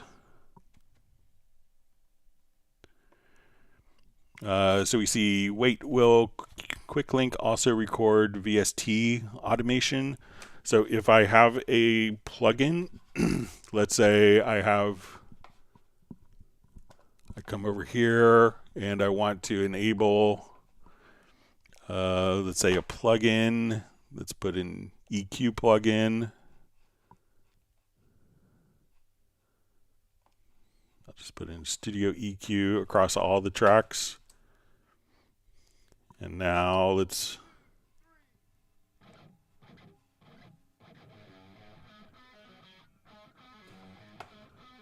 let me just enable all these tracks.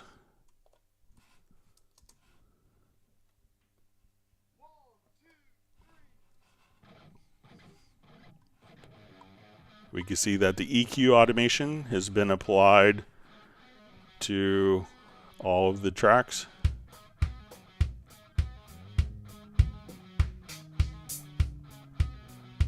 So as we look at the automation, as we have them open, that plugin automation has been applied across all the selected tracks.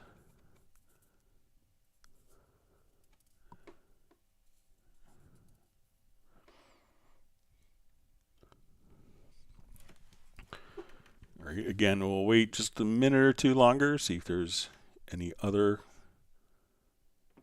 questions. But yeah, so let us know, Tommy, if that was kind of what you wanted to do, to record your automation across multiple channels at once. Sorry for misunderstanding.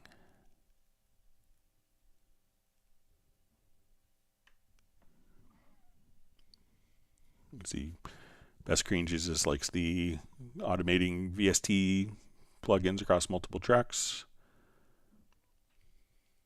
with using Q-Link.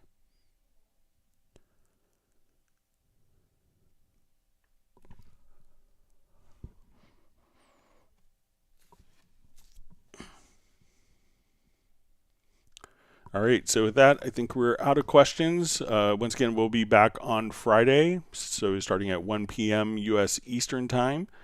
So look forward to seeing everyone back on Friday. Everyone, please stay safe and healthy, and we'll be back on Friday. Thank you very much. Have a great day.